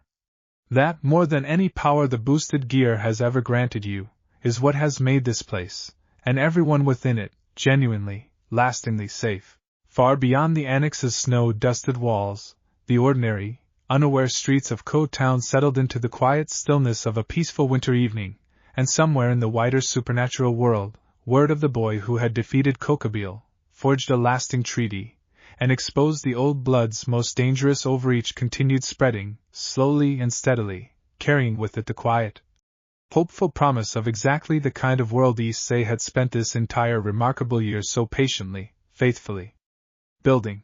He did not know, standing there in the gentle, falling snow with the warden's steady presence beside him, exactly what challenges the coming year might yet bring.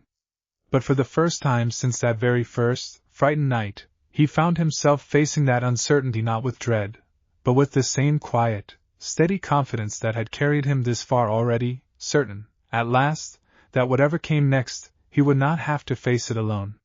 The peace that had settled over the annex through that quiet winter did not last indefinitely, though the warning, when it finally arrived in early spring, came from a source none of them had expected.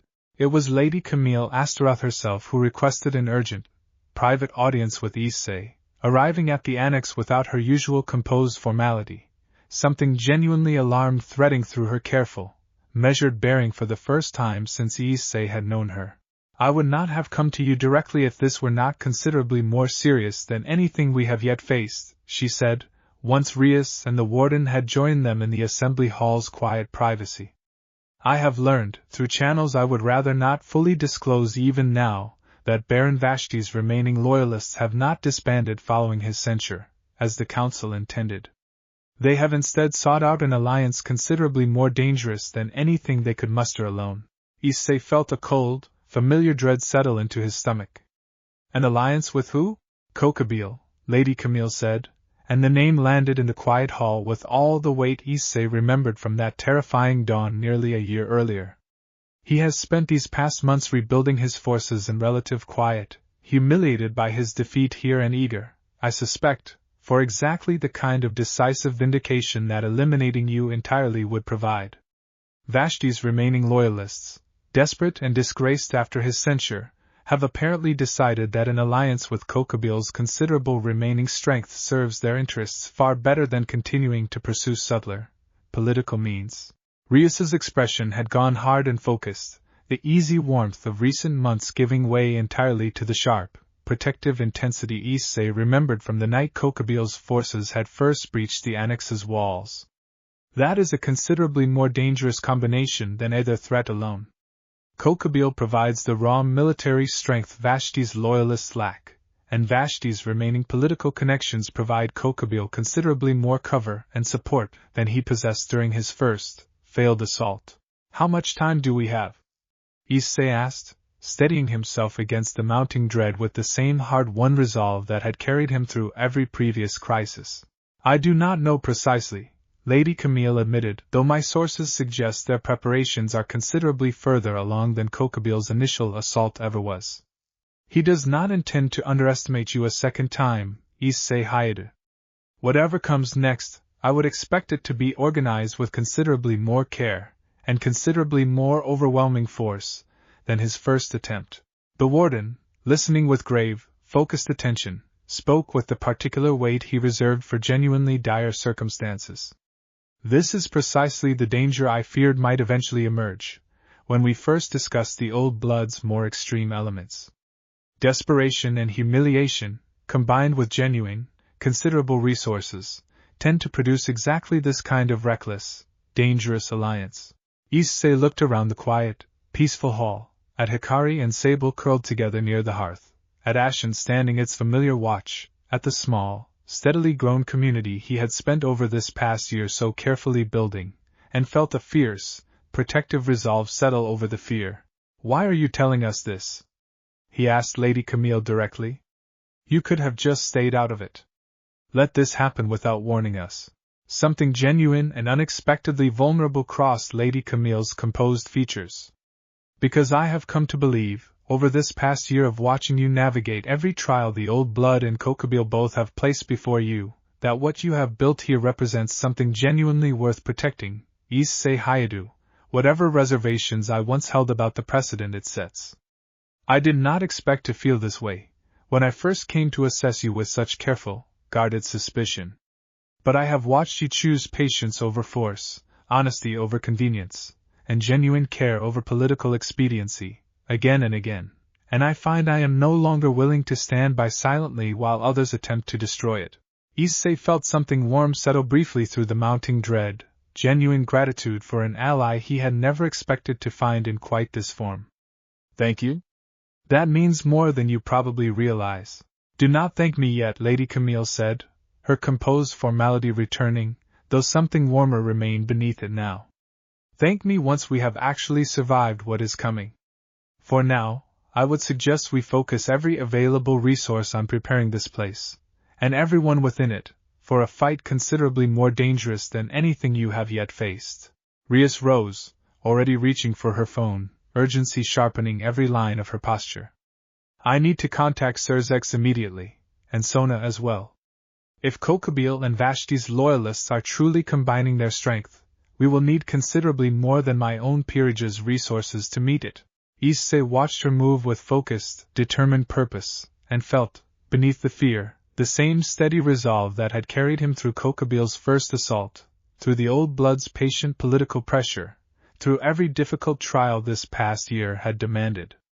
Whatever was coming, he understood, standing there in the quiet, peaceful hall he had built from nothing but patience and stubborn, careful kindness, he would face it exactly the way he had faced everything else, together, and without surrender.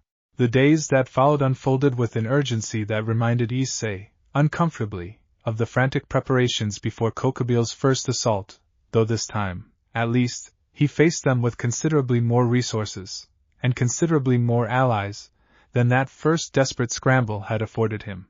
Surzex arrived within a day of Rias's urgent call, his easy warmth replaced entirely by the focused, formidable presence of a Satan preparing for genuine war.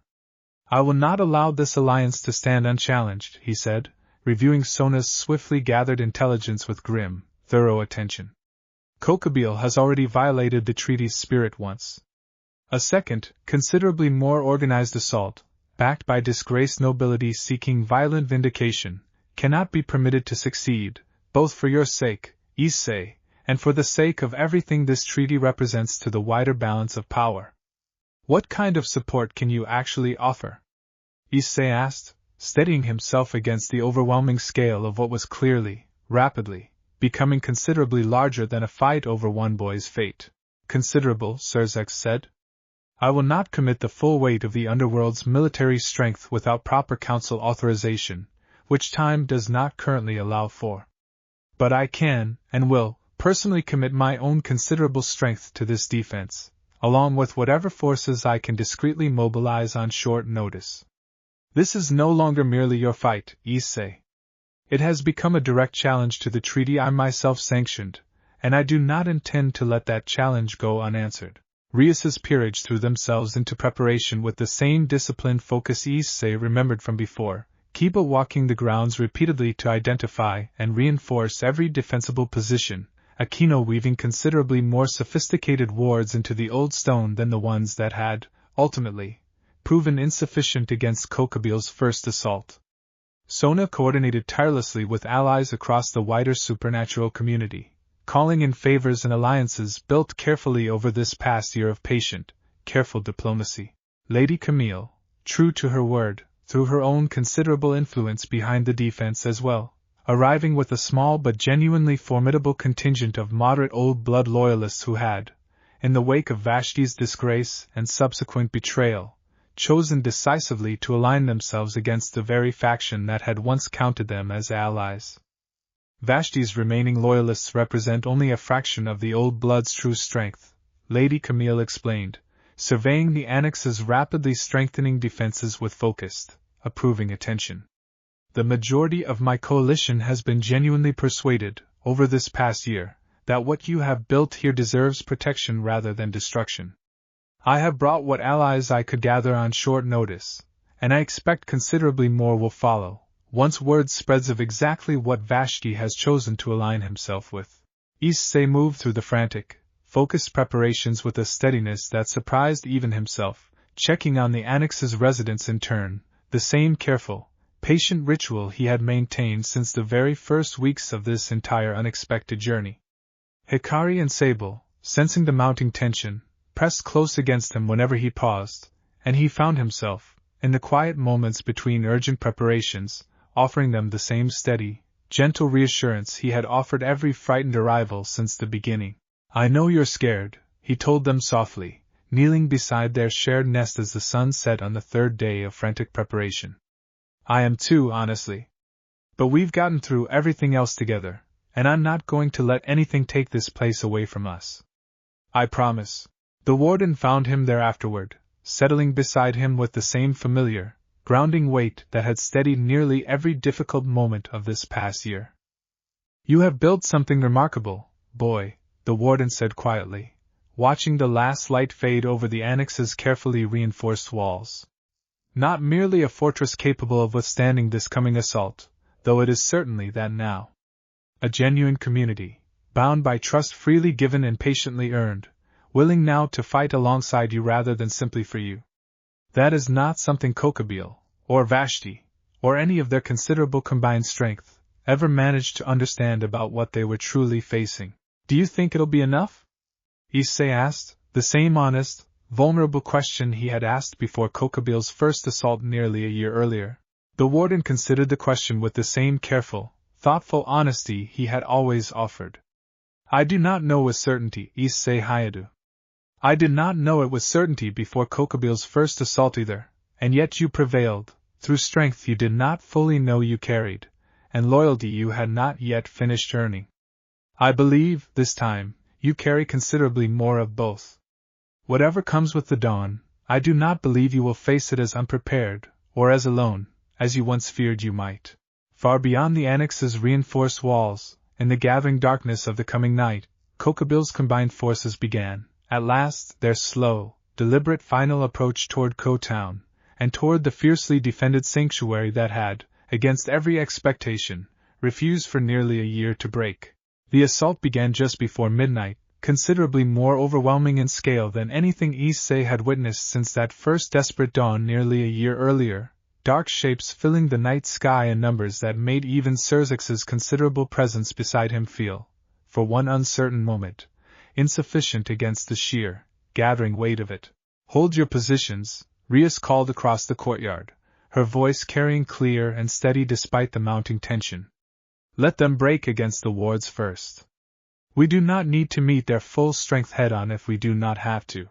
The reinforced wards Aquino had spent days carefully weaving flared to blazing life the moment the first wave struck the annex's outer boundary, considerably more resilient than the ones that had shattered so quickly during Kokabil's initial assault, and Issei watched with grim satisfaction as dozens of attackers were thrown back entirely by the sheer, layered strength of the defense. But the numbers pressing against those wards were simply too great to be held back indefinitely, and within minutes the first breaches began forming, dark shapes pouring through gaps in the crimson barrier with a relentless, coordinated aggression that made clear this assault had been planned with considerably more care than Kokabil's first, more contemptuous attempt.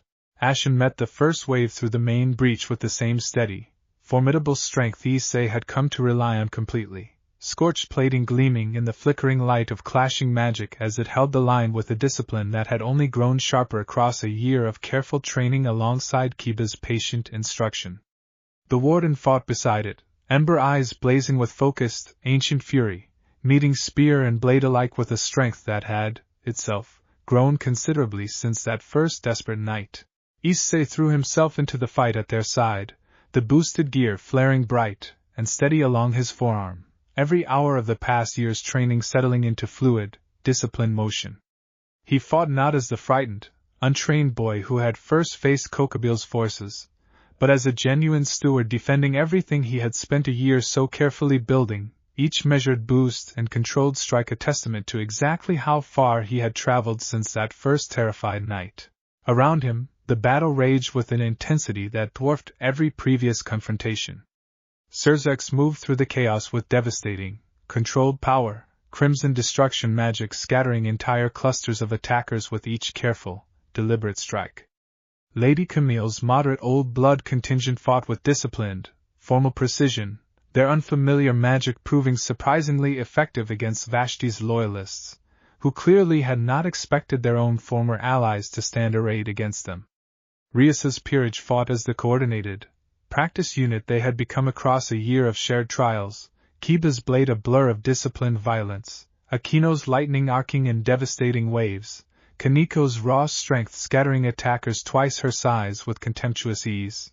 Still, the sheer combined weight of Kokabil's forces and Vashti's remaining loyalists pressed relentlessly forward, and Issei felt, even amid the fierce, coordinated defense, a familiar dread building at exactly how much larger and more determined this assault had proven compared to anything they had faced before. "Where's Kokabil?" Issei called to the warden between exchanges, scanning the chaotic battlefield for the ancient fallen angel's unmistakable presence. "He has not yet entered the fight directly," the warden said grimly, deflecting a fresh assault with practiced, weathered strength. "I suspect he intends to let his forces exhaust our defenses first, the same patient cruelty he demonstrated during his first assault. We must be prepared for the moment he finally decides the time is right." Issei absorbed that grim assessment even as he met the next wave of attackers, and felt, beneath the mounting exhaustion of sustained battle, the same fierce, stubborn resolve that had carried him through every previous trial these past months had demanded. Whatever Kokabil was waiting for, whatever moment he judged their defenses finally weak enough to exploit decisively, Issei understood, meeting blow after blow with disciplined, hard-won strength, he would be ready for it, exactly the way he had learned to be ready for everything else. Kokabil finally entered the fight when the first wave of his forces began, at last, to falter under the defenders' relentless, coordinated resistance, descending into the ruined courtyard with the same cold, unhurried menace Issei remembered from that first terrifying dawn, though this time a second figure descended alongside him, an elderly, sharp-featured devil whose furious, humiliated expression left no doubt as to his identity. "Baron Vashti," Rias said, recognition and cold fury sharpening her voice as she turned to meet the new threat directly. I confess I hoped your censure would have taught you considerably more caution than this. Caution has already cost me everything I once held, Vashti snarled, dark magic gathering visibly around his clenched fists. I have nothing left to lose by finishing what I started, Gremory heiress, whatever the cost. Kokobil's cold, assessing gaze swept across the battlefield, settling finally on Issei with an intensity that made every instinct in his exhausted, battle-worn body sharpen with renewed alertness. You have grown considerably since our last encounter, boy. I confess I find myself genuinely curious exactly how much. Enough to make sure this ends differently than you're hoping, Issei said, steadying his stance despite the accumulated exhaustion of sustained battle, the boosted gear pulsing bright and steady along his forearm. Kokobil struck first, a spear of crackling black light considerably larger and denser than anything he had thrown during their first encounter, and Issei met it head-on, boosted strength meeting ancient power in a collision that shook the entire ruined courtyard. He held, this time, considerably steadier than the desperate, untrained defense of their first confrontation, every hour of the past year's disciplined training finally, fully justifying itself against the sheer overwhelming force bearing down on him. Vashti, meanwhile, pressed his own considerable dark magic against Rias and Serzek's both, desperate fury lending his attacks a reckless, unpredictable edge that made the exchange considerably more dangerous than his formal, restrained bearing might have suggested. Serzek's met him with calm, devastating precision, crimson destruction magic steadily overwhelming Vashti's increasingly frantic defense. You cannot win this, Serzek said, voice carrying quiet, unshakable authority even amid the chaos of battle. You have already lost everything your recklessness was meant to protect, Vashti. Continuing this only ensures you lose considerably more. Better to lose everything fighting than to watch my house's legacy crumble beneath the weight of your brother's dangerous, sentimental experiments, Vashti snarled, pressing his attack with desperate, reckless intensity. The fight between Issei and Kokobil raged on with an intensity that shook the very foundations of the annex's reinforced grounds, each exchange testing the full measure of everything Issei had learned across a year of disciplined, patient growth. He fought not merely with raw strength, but with the accumulated wisdom of every lesson Kiba and Akino had painstakingly taught him, every hour of patient, careful discipline the warden had modeled for him since that very first terrifying night.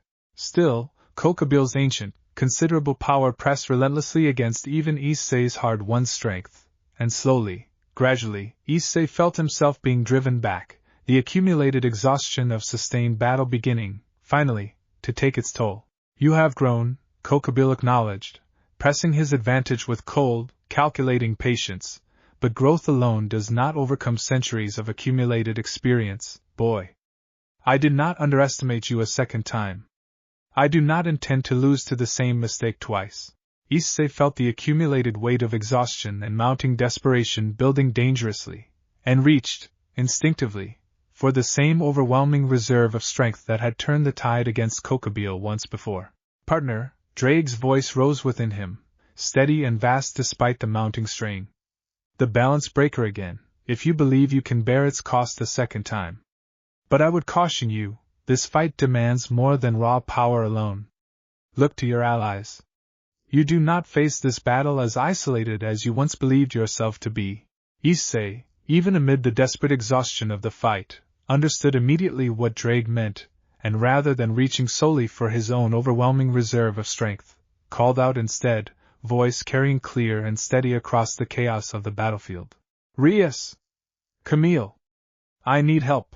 Rias broke from her exchange with Vashti's remaining forces the instant she heard Issei's call, crimson power already gathering fresh in her open palm, and Lady Camille turned from her own fierce engagement with a small cluster of Kokobil's fallen angels, moderate old blood magic crackling bright along her extended fingers.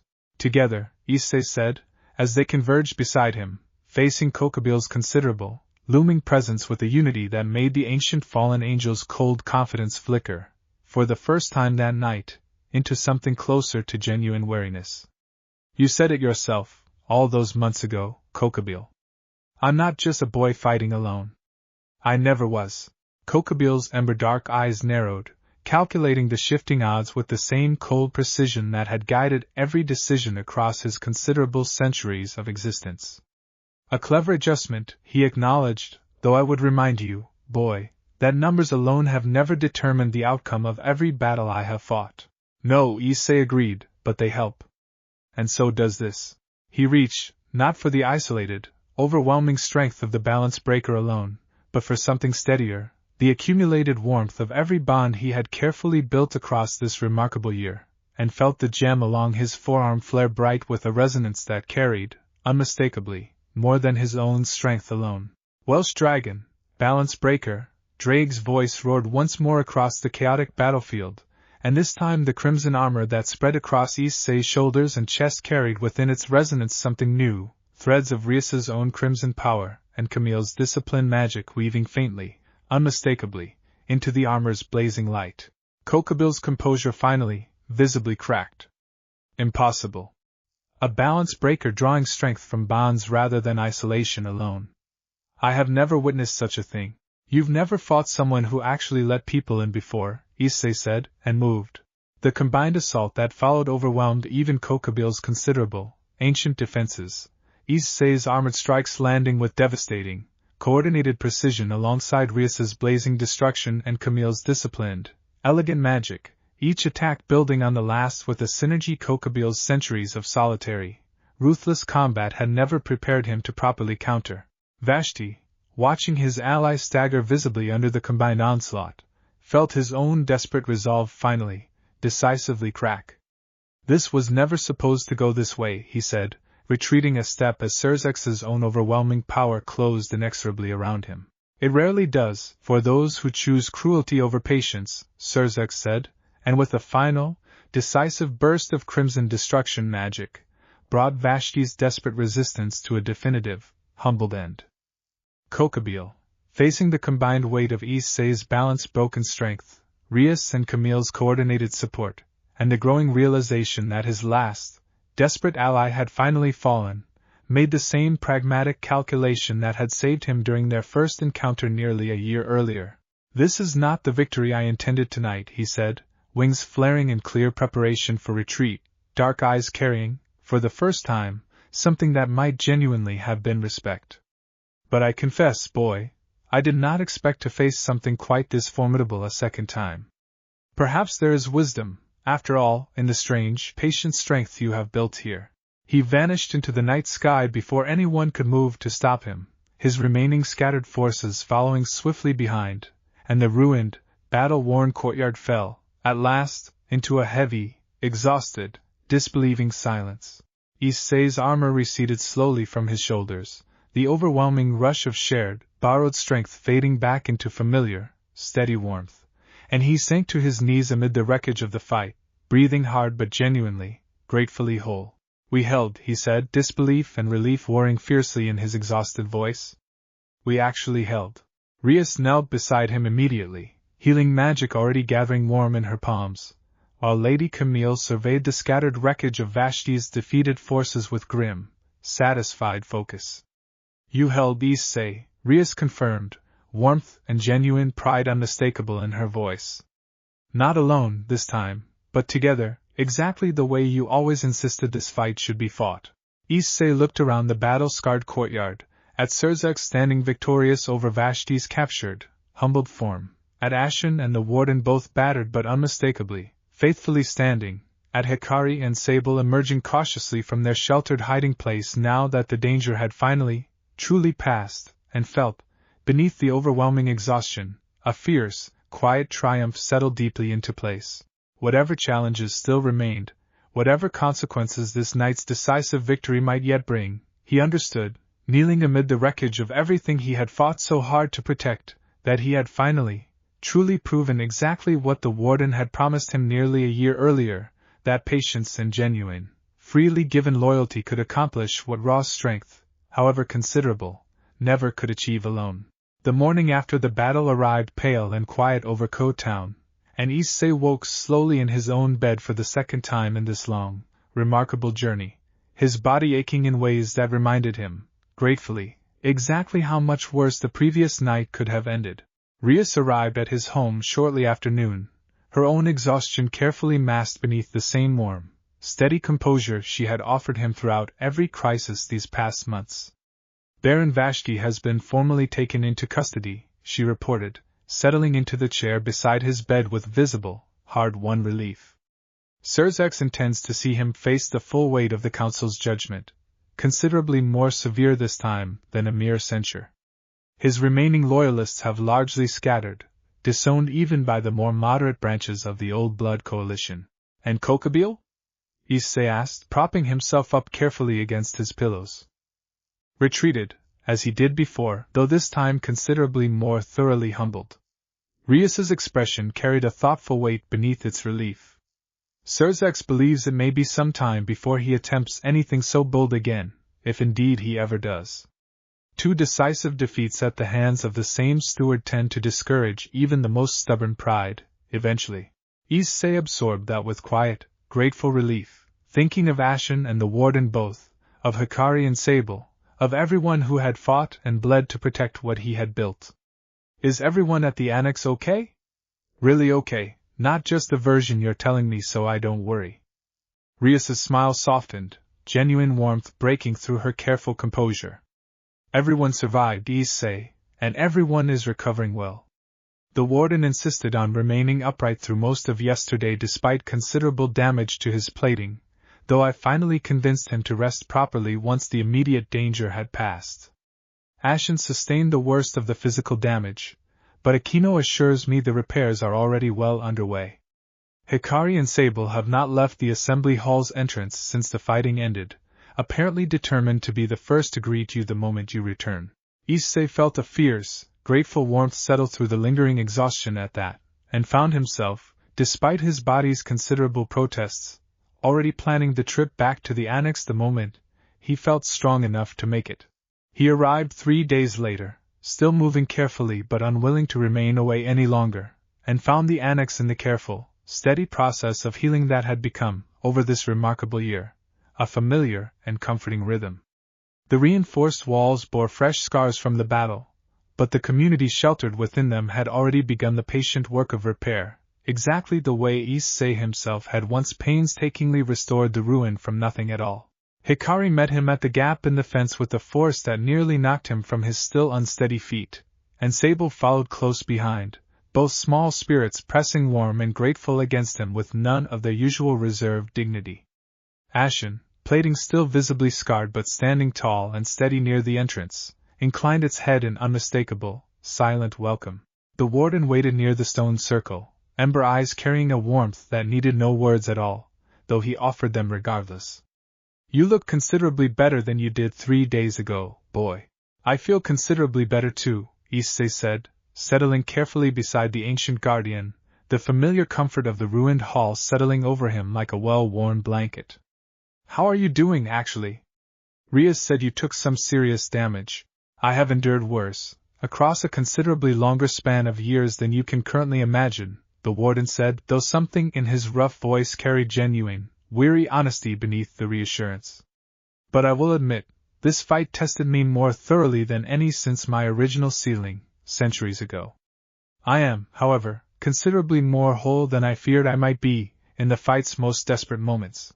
Issei looked around the battle-scarred but steadily healing hall, at the small, patchwork family he had built from nothing but patience and stubborn, careful kindness, and felt a quiet, profound gratitude settle deeply into place.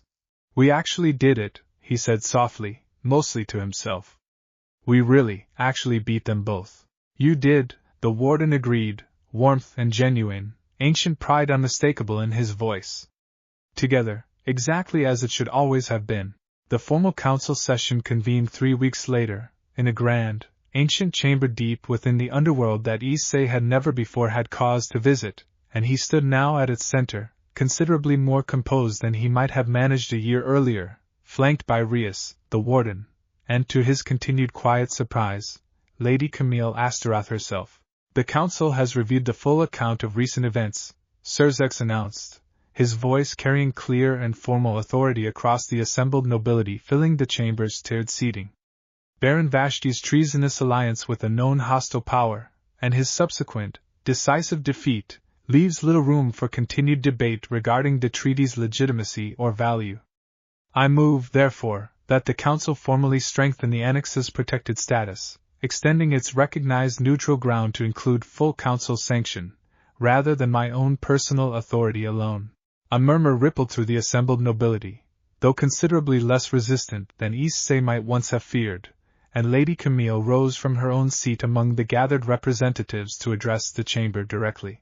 I speak now not merely as an individual voice, but as one representing the considerable majority of the Old Blood Coalition who have, over this past year, genuinely reconsidered our initial concerns, she said, her composed, formal bearing carrying unmistakable conviction. We oppose this treaty out of caution born from painful, historical experience. We have watched, instead, a steward who has met every trial with patience, honesty, and genuine care for those under his protection, culminating in his decisive defense against exactly the kind of reckless, dangerous overreach we ourselves once feared he might eventually represent. I move that the Council recognize, formally, that our concerns have been thoroughly, admirably answered. The vote that followed passed with an overwhelming majority Issei could scarcely have imagined possible a year earlier, and he felt, standing at the center of that grand, ancient chamber, a profound and quiet vindication settle over the accumulated weight of every difficult trial these past months had demanded.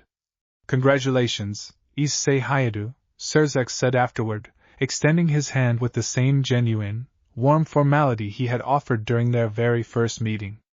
You have accomplished something I confess I did not fully believe possible when I first extended that initial, personal treaty. You have not merely defended an independent sanctuary. You have fundamentally shifted how a significant portion of the Underworld's oldest, most traditional nobility views the very possibility of power existing outside rigid hierarchy. I didn't do it alone, Issei said, glancing toward Rias and the warden both, toward Lady Camille standing nearby with an expression of genuine, quiet satisfaction. Everyone here helped make this happen. Precisely my point, Serzek said, something warm and knowing in his easy smile. That has been the true lesson of everything you have built, Issei.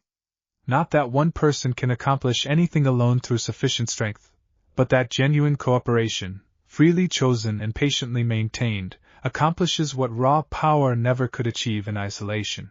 Lady Camille approached as the chamber began slowly emptying, her composed formality softened now by something genuinely warm.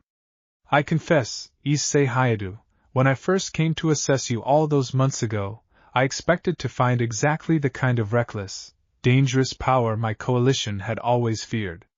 Instead, I found someone worth genuinely reconsidering everything I once believed certain. I'm glad you did, Issei said honestly. This wouldn't have gone nearly as well without you deciding to actually give us a chance. Nor would it have gone nearly as well without you earning that chance, patiently and honestly, every single time I tested you, Lady Camille said. I look forward, Issei Hyoudou, to seeing exactly what you continue building, now that the most immediate threats have finally, decisively passed. Issei left the Grand Council chamber that evening with Rias and the warden beside him, the weight of the formal proceedings finally settling into something that felt, at long last, like genuine and lasting peace. It's really over, he said, still turning the reality of it over with cautious, grateful disbelief. The treaty's fully protected now. Vashti's gone. Kokobill's not going to try again anytime soon. We actually made it. You made it, the warden corrected gently, warmth threading unmistakably through his rough, ancient voice. Through patience, through honesty, and through a willingness to let others carry this burden alongside you, exactly as it should always have been carried. I could not be more proud of the steward you have become, Issei Hyoudou. The Annex held its own celebration the following weekend, considerably less formal than the Grand Council Chamber's proceedings, but no less meaningful for its quiet, patchwork warmth. Every ally and resident who had fought so fiercely to protect this fragile, hard-won sanctuary gathering together beneath the assembly hall's newly repaired roof. Kiba had strung simple, warm lights through the rafters, a small gesture that transformed the once ruined hall into something that felt, Issei thought, genuinely festive for the first time in its long, complicated history. Aquino had helped several of the Annex's residents prepare a modest feast, considerably more elaborate than the simple, quiet meals Issei usually managed on his own. Sona arrived with a rare, genuine smile, setting aside her usual meticulous formality for an evening of well-earned celebration. Even Surzex made a brief, warm appearance, though he departed before the evening grew too late, citing considerable remaining duties still awaiting his attention in the underworld. Lady Camille arrived as well, considerably more relaxed than Issei had ever witnessed her, accepting a modest plate of food with genuine, unguarded gratitude. "I confess I did not expect to feel quite this welcome here," she admitted, settling into a seat near Issei with a warmth that had grown, steadily, across these past difficult months. "Given how thoroughly I once represented the very opposition you fought so hard to overcome." "You changed your mind when it actually mattered," Issei said simply. "That counts for a lot, honestly. Probably more than never having doubted us at all would have."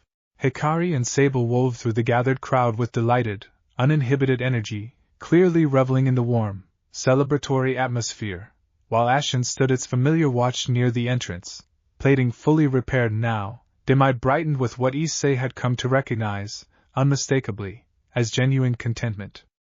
The dour garden spirit had even ventured, remarkably, into the assembly hall itself for the occasion, roots extending carefully through cracks in the old stone floor to join the celebration in its own quiet, rooted way.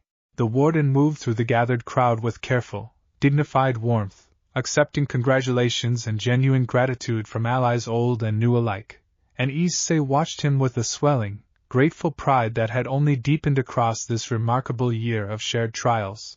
"You look happy," Rias observed, settling beside Issei as the evening's warm, easy chatter continued around them. "I am happy," Issei admitted, genuine and uncomplicated in a way that still, occasionally, surprised him.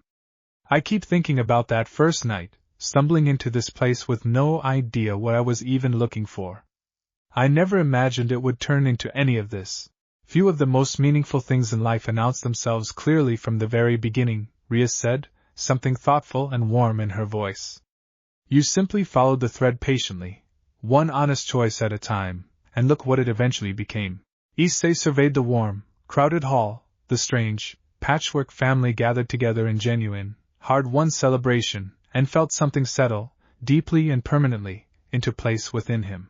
"I couldn't have asked for a better family," he said quietly, mostly to himself, though Rias's warm, knowing smile suggested she had heard regardless.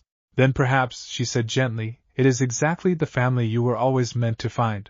The celebration continued late into the evening, warm laughter and easy conversation filling the once ruined hall with a life it had not known in decades, and Issei moved through it all with a quiet, profound gratitude that settled deeper with every passing hour, grateful beyond measure for every difficult trial that had, ultimately, led him here, to this warm, hard-won home surrounded by everyone who had chosen, freely and repeatedly, to stand beside him.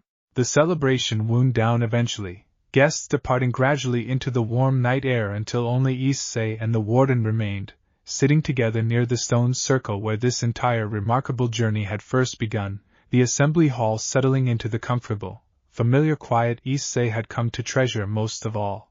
"Can I ask you something?" Issei said, watching the last of the string lights flicker gently overhead. "Always," the warden said. "What happens now? I mean really now.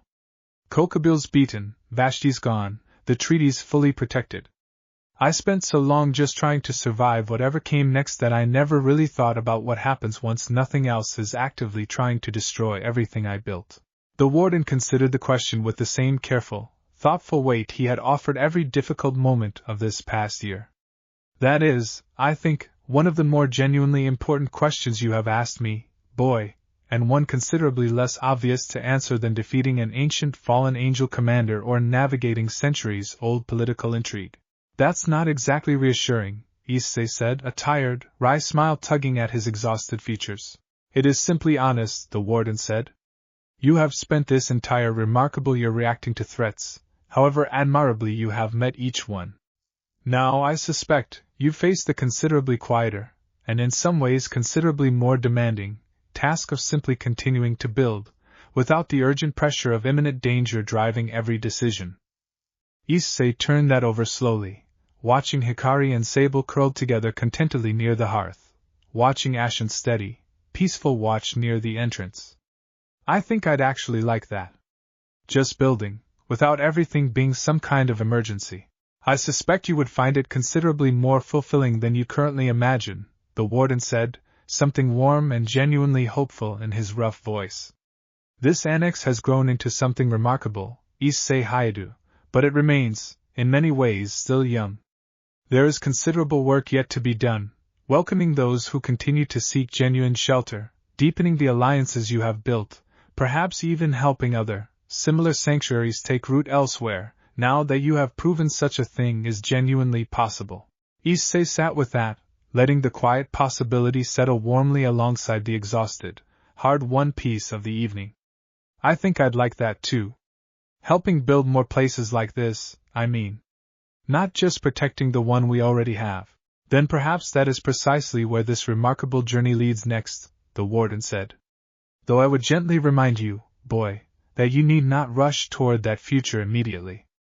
You have earned, I think, some measure of rest before taking up any new considerable undertaking. Issei laughed softly, genuine and unguarded. You're right. I think I've earned a break, at least for a little while. I would agree wholeheartedly, partner, Drake rumbled from behind his ribs, warm and genuinely content. Though I confess, having shared this remarkable year with you, I find myself curious exactly what remarkable things you will choose to build next, once you have properly rested. We'll figure that out together, Issei said to Drake, to the warden, to the whole strange, patchwork family sheltered around him in the quiet, peaceful hall. Same as we've figured out everything else. The warden's ancient, weathered face shifted into something that might, in a face capable of fuller expression, have been called a genuine, deeply contented smile. That, Issei Hyoudou, is precisely the answer I hoped you would give. They sat together in comfortable, grateful silence as the night deepened around them, the annex settling into the quiet, peaceful rhythm of a home finally, fully at rest, and Issei felt, for the first time since that terrifying night in a quiet, ordinary park so very long ago, a complete and profound sense of having arrived exactly where he was always meant to be.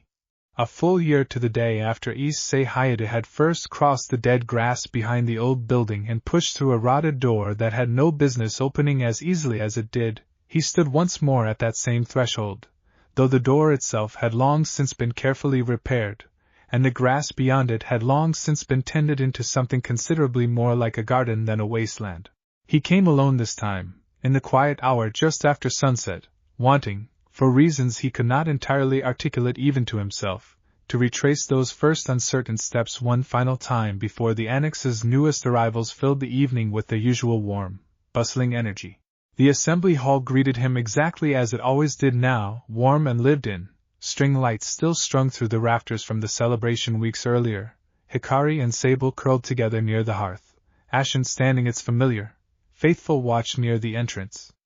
The warden waited near the stone circle, as though he had somehow known, without being told, exactly which evening this was. You are remembering, the warden observed, settling beside him with the same familiar, comfortable weight that had steadied nearly every significant moment of this remarkable year. Yeah, Issei admitted. A year ago tonight, I was standing right about here, terrified out of my mind, trying to convince myself I should just turn around and go home and forget any of this ever happened. And yet you stayed, the warden said, warmth unmistakable in his rough, ancient voice. And yet I stayed, Issei agreed, looking around the warm, thriving hall with a profound, grateful wonder that had not diminished despite how familiar this place had become. I keep thinking about how different everything could have turned out, if I'd just walked away that first night. I would have missed all of this. Hikari and Ashen, and you, and Rias and everyone else who ended up becoming, I don't know, my whole entire life. Basically. You would have missed it, the warden agreed, and it, in turn, would have missed you considerably more than you might imagine. This annex waited a very long time for a steward willing to choose it, boy, patiently and honestly, over and over, even when choosing it demanded considerable sacrifice. I do not believe it was mere chance that led you here that first terrifying night. Issei considered that, watching the warm, familiar life of the hall continue its comfortable evening rhythm around him, and felt the last, quiet uncertainty of that long-ago frightened boy finally fully settle into something steady and complete. Thank you, he said softly, to the warden, to Drake resting warm and content behind his ribs, to the whole remarkable, patchwork family that had grown from nothing but patience and stubborn, careful kindness into exactly the kind of home he had never known. That first terrifying night, he was even looking for. For everything. For choosing to trust a scared kid who had no idea what he was doing, and for teaching me everything I needed to become someone actually worth that trust. You give yourself too little credit even now, Issei Hyoudou, the warden said, something deeply warm and profoundly proud threading through his ancient, weathered voice. I did not make you into the steward you have become. I simply offered you the chance to discover, patiently and honestly, exactly who you already had it within yourself to be. Outside, the last light of evening faded gently into the soft, familiar dark, and within the warm, thriving walls of the annex, a boy who had once believed himself nothing more than ordinary stood surrounded by everything patience, honesty, and freely given loyalty had allowed him to build, and understood, at last, standing exactly where this whole remarkable journey had first begun, that he had found, against every early expectation, precisely the place, and precisely the family, he had always been meant to call home. Thanks for listening.